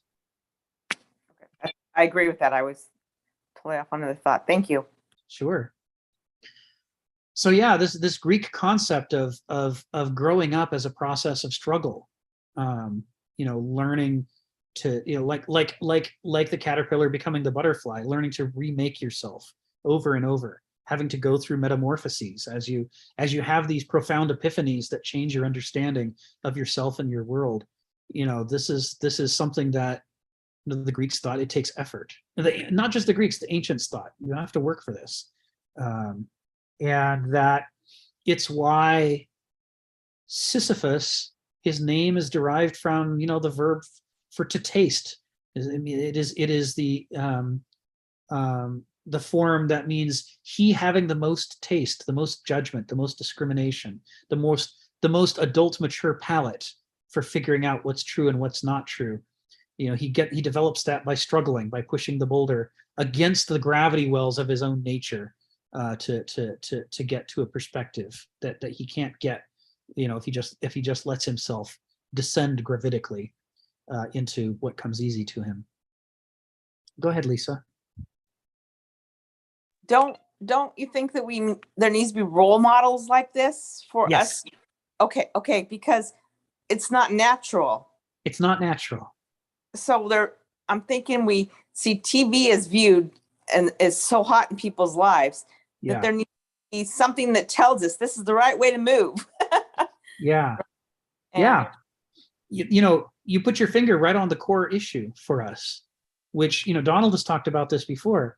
He's like, when Kenneth Smith describes the Aristos, the person who tries to live the adult mature life, how would you know what an Aristos is like? He says, well, it's almost impossible to put into words. He says, Aristotle says, if you want to become an Aristos, start by finding yourself an Aristos and follow him around and see what he does. Seeing is believing. You simply have to experience the Aristic life in order to understand it, to come to an understanding of it. It's like the way that Gnosis teaches us so much through just directly experiencing the world and how we feel about it, what we live when, we touch the water, you touch the ice, you touch the steam, you learn things from doing that nobody could tell you in words. If they did, you would think you understood, but you didn't, until the first time you touched an ice cube and said, whoa, that is not at all like any words I ever read on any page. This is something that transcends language, the feeling of that coldness and of water being solid. Or the first time when you're a kid and you're looking at an ice cube in an empty glass on a warm day, and how bit by bit it goes away and you're left with water again. We take it for granted but we had to learn that. There was a stage when we were little kids when we stared at it in awe, going, where's it going? It's vanishing and all this water's appearing. Some things simply have to be experienced. They can't be logicked out. Go ahead, Lisa. I was flying back from Kentucky and I was sitting behind this little boy and dad, and we landed in Washington, and the little the dad said, "Look, here's Washington." And the little 2-year-old's response was, "Where's Washington?" So your story reminded me of that you don't know until you experience it. Yeah, definitely. So that's what it is to, the Greeks had trouble fully understanding the Banausos, the character type that is so focused on Verstand, because in their culture, at least in the beginning, for centuries, those people were restrained somewhat. They were leashed within society. It wasn't until we could see the orthodox hierarchy convert from, at the beginning, being so focused on trying to bring Jesus's message to the world, until in the end they're obsessed with power and rank and status and wealth. And you say, how did that happen? How did that corruption take place? The Banausos as a personality became a living presence in people's life that they could experience, buying and selling of indulgences, get to heaven if you have enough money, no matter what you did or how you treat people. It simply couldn't have been believed back in 600 CE. It had to be experienced in 1600 CE in everybody's lives before we could get that crystal clear picture of what a Banausos is like. And lacking that, the Greek conception of human character, they tried multiple times to summarize the problems that happen when you're too focused on trade, on the market, because the tidiness of money lends itself to abstraction and mathematics and logic. So there is this way in which these character types can't really be understood by talking about them. They have to be understood by looking out in the world and collecting specimens, noticing people who are very much in an exaggerated way one of these types and not one of the other types. And you watch them and you follow them around and you say, what the heck are they doing now? And only over time do you gradually come to understand, oh, I see how it all holds together. Now that I've experienced it, I can start to understand it. But before I experienced it, it was just words on a page. It was just empty ideas. This is what it is like, these three types, the Banausos, the doulos, and the aristos. They have to be experienced. And our problem, going to your point, Lisa, and Donald brings this up too frequently, he says the second part of what he said is that the problem for moderns is that modernity is a system that exterminates Aristoi. They're eliminated. They are tamped down into a flatland in which we only allow there to be douloi or banausoi, but no Aristoi. And if there are people who had the potential to become an Aristos, then they're punished economically, socially, politically, in every possible way until they tie themselves into knots to simulate behaving like a doulos or a banausos, which is permitted. But they're not permitted to live a life as an Aristos, as the third form that primarily engages in the third mode of thought, the Vernunft. The combination of gnosis and noesis. And so as a result, for us, the challenge is we're trying to talk about a mode of thought and a character type that we can't actually witness anywhere. It's not an experience of our lives. And that makes it sort of empty to try to understand. With a lot of effort, we can start to construct the idea that there could be such a mode of thought or such a character type, but we can't actually experience it, which means it never really becomes real to us. And this is, according to Kenneth Smith, one of the core survival strategies of modernity itself. That's how it keeps itself going, is by ruling out the possibility of new Aristoi arising because they have no examples to follow, to learn from. Go ahead, Lisa. Oh, so you're saying they don't, the third level doesn't exist with the other two, so they're manipulated out of the system. So they're faced with that manipulation when they bring something up that could be paradoxical. Yeah. If you try to live an eristic life, if you try to engage in Vernunft, you will find yourself running afoul of the powers that be in the modern order. You'll start asking questions like, why the hell don't we have clean water in Flint, Michigan? And if you try to do anything about it, you'll find yourself arrested.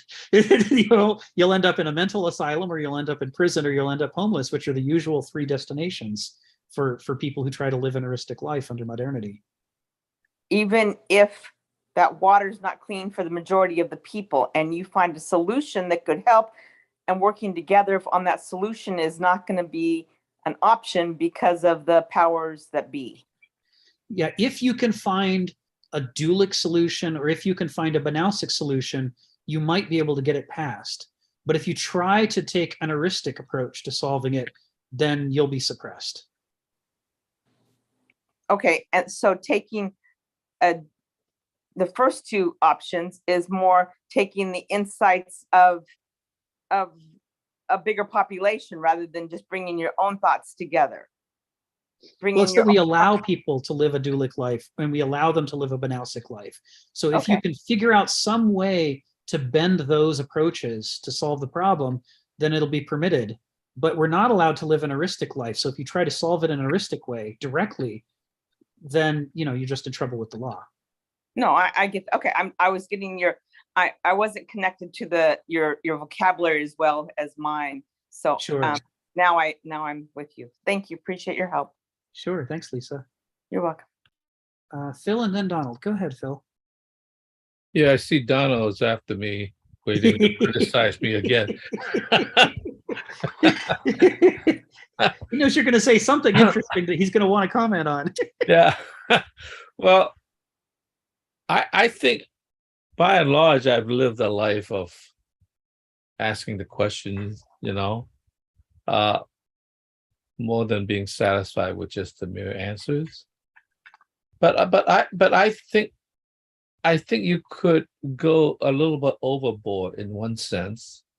I mean, I think the human psychology does need periods of rest, periods of stasis, periods of steady state. Because if you spend every moment question everything, then I think you would be just in a psychological turmoil.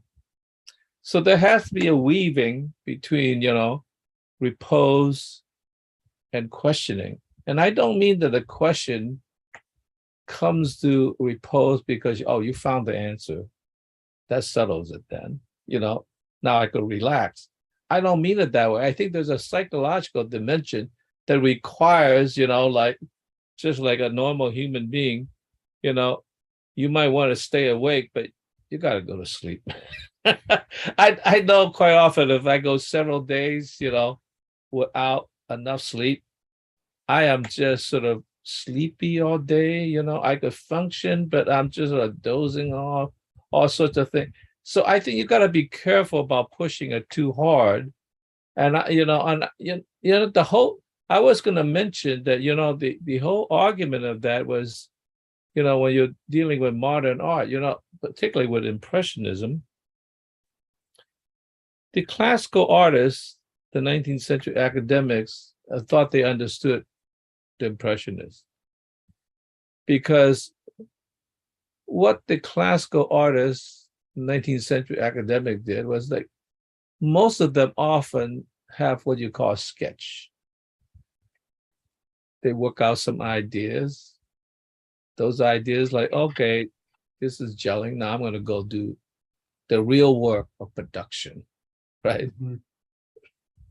To make the, the model of what this thing is. Really spiff it up, do the prototype. And what they didn't understand was that the Impressionists thought that, no, that was finished, right? Because they just wanted to ask the question about how it went, because they were constantly interested in this beginning process of churning something rather than the production of something.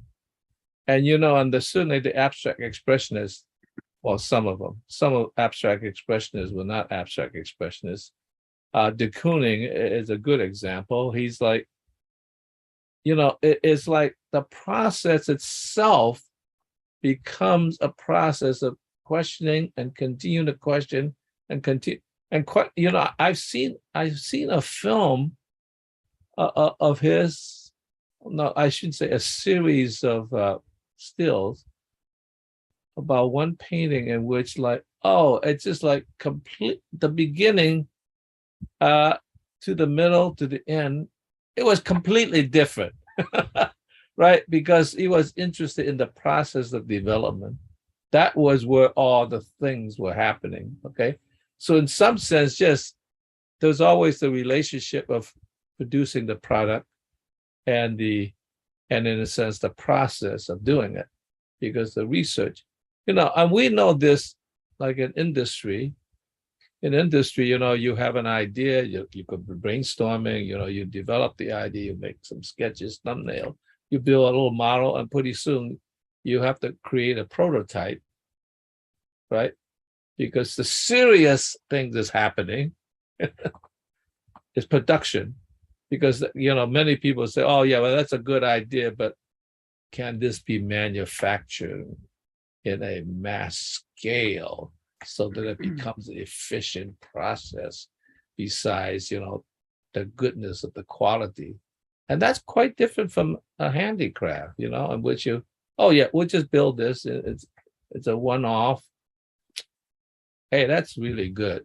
Yeah. But, so I think the abstract expressionists, and modernists in general, was a counter movement to this industrial process. A lot of it is, at least, because it was talking about how the process of thinking was the important part and not the end of thinking, which is the conclusion and the prototype. And finally, I guess you could complain, well, but then where's the manifestation? Well, the manifestation is the process itself. Yeah. So it's just very interesting that they saw it completely differently. Oh yeah, we understand. This stuff just not finished, right? But no, this is all we want. That's all I want to say. Thanks, Phil. Yeah, the thing about not always struggling, needing to rest is, definitely a central part of this. Part of what, some of the things that we do know about Vernunft, one of the things we do know is, it's a mode in which both your gnosis and your noesis are allowed to flourish. One of them is not suppressing the other, which is the natural thing that the two of them tend to do to each other, right? One of them dominates and the other one becomes suppressed or subservient. And the trick to Vernunft is to disentangle the two so that you can have times when you're just engaging in begriff in order to, work your gnosis and exercise it and have fun with it and do what comes naturally to it. And there's other times when you want to be able to do noesis. Sit down and build your spreadsheets and your tables and draw up your theories and graphs and let the noesis have its head and do its thing. But then, though both of those are sort of relaxing modes in their own terms. They're a way to relax. But the trick to Vernunft is then that afterwards you aren't stuck in that mode. You could step back out of it again, and look at the results of the two different approaches. And as you like to say, equivocate between them and mediate to say, what does this one see that one's missing? And what does that one see that this one is missing? And, how can I find a third path that takes the strengths from both and leaves behind the weaknesses? This is definitely part of it. And so, depicting it as a struggle is rolling a boulder uphill is only useful as a metaphor. And like all metaphors, it becomes a problem if we take it too far. For the times of struggle, there have to be times of rest. Of course there do. I'm with you. Donald, go ahead. Oh, I have nothing to say to Phil. Just want you to know that. But I was gonna try and help Lisa understand what solutions to the Flint, Michigan water problem might be, particularly for a modern Banausic dominated society, which would be any solution that involves some of your friends making a lot of money, or at least,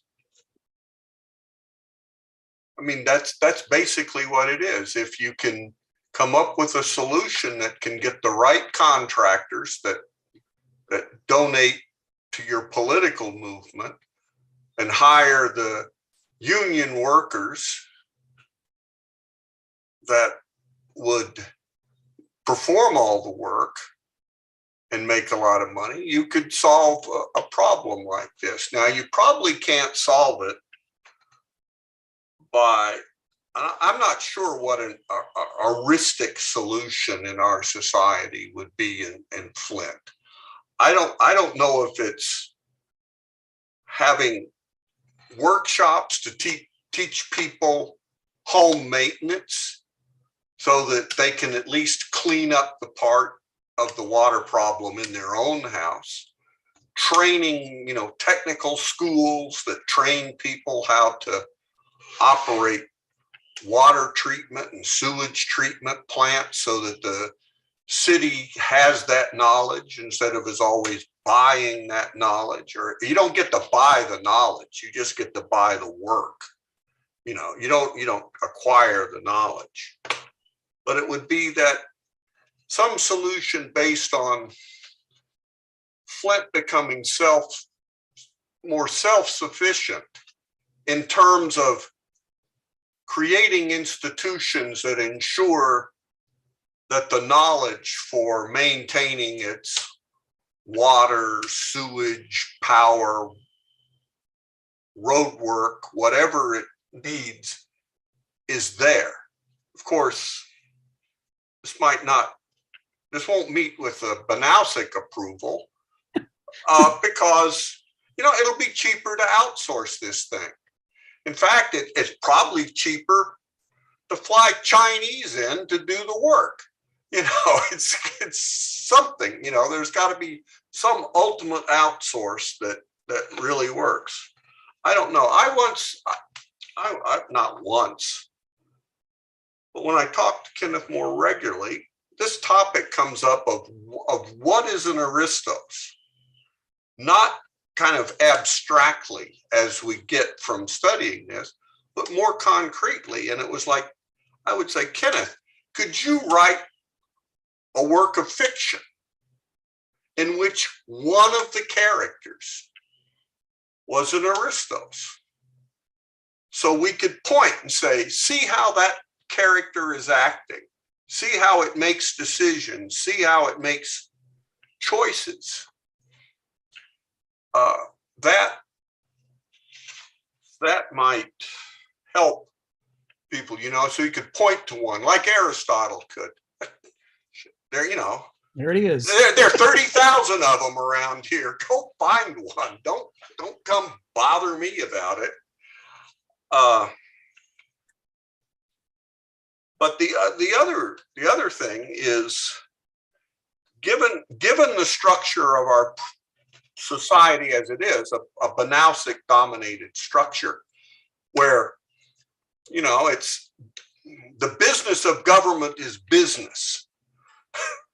Is basically what that is. The Banausic, I think in Greece it collapsed. The Banausic became dominant as a result of the Peloponnesian War because they ran the mines, they built the ships, they built the they made the armor. I was going to ask you when you were talking earlier, I bet in this Okinawan thing, a novice made his own weapons, at least the first set. Yes. You were to make your own. You were to make your own. You want a staff? Learn to make it, learn to make a staff. So I would say a step, of course, it's in a field dominated by Banausic mentalities now in our own society, is you need to create freedom for yourself by avoiding I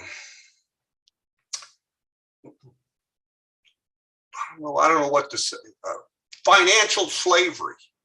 You know, how do you get so that you don't live paycheck to paycheck? Well, you know, yes, it's a Banausic dominated salary, and you probably a society, and you probably can't avoid buying into it, it still says, right, for some period of your life. But it still seems possible to buy into it for some limited period to free yourself from many of the constraints. To have, you know, the idea is we're not going to have a society without money or without the dependence of money to buy the means of life.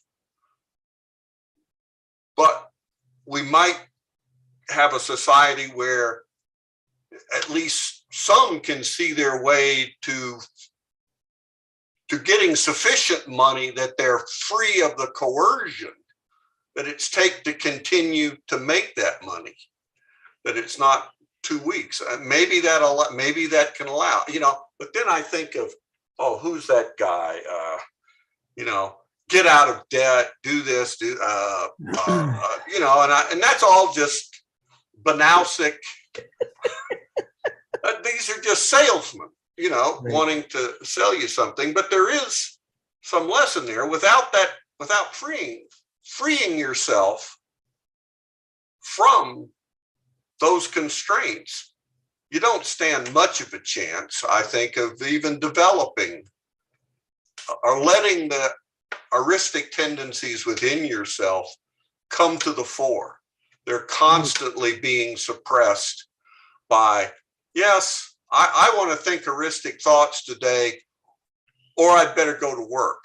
Well, I think you'd better go to work. Right. you know, but you know, you do see movements in our society, retire early type thing. How can I get this Banausic phase over and contained? Right. Now, you don't see it so I can study Aristotle and Heraclitus and Hegel. You see it so I can be on permanent vacation. But like a doulos. Like a doulos. Right.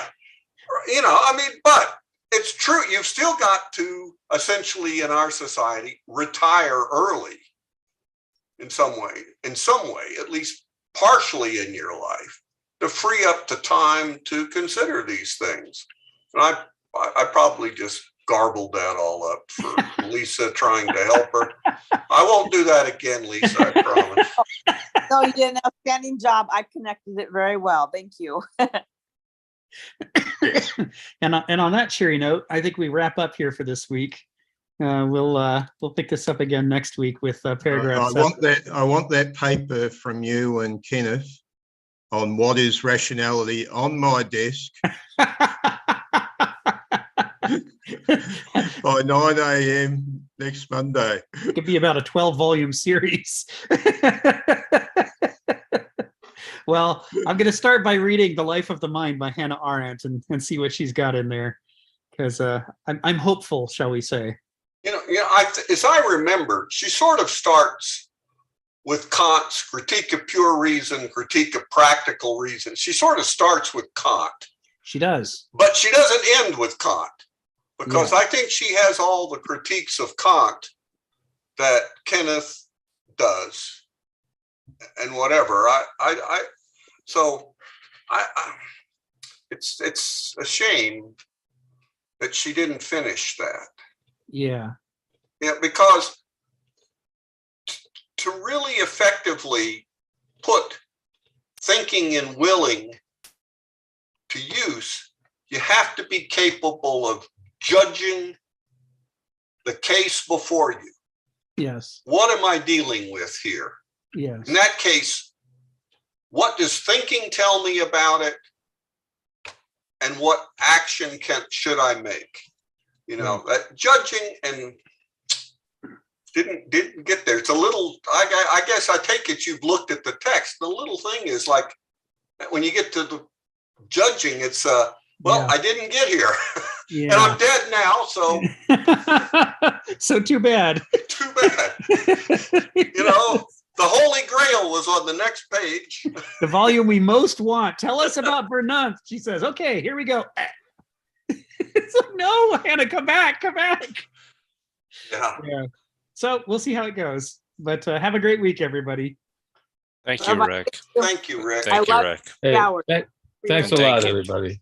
Bye-bye. Donald and Phil, everybody. Nice to see you. Bye, Joseph. Have a great week. Keep trying to be a good man and don't let us get in your way. I would never let that happen. Take care, guys.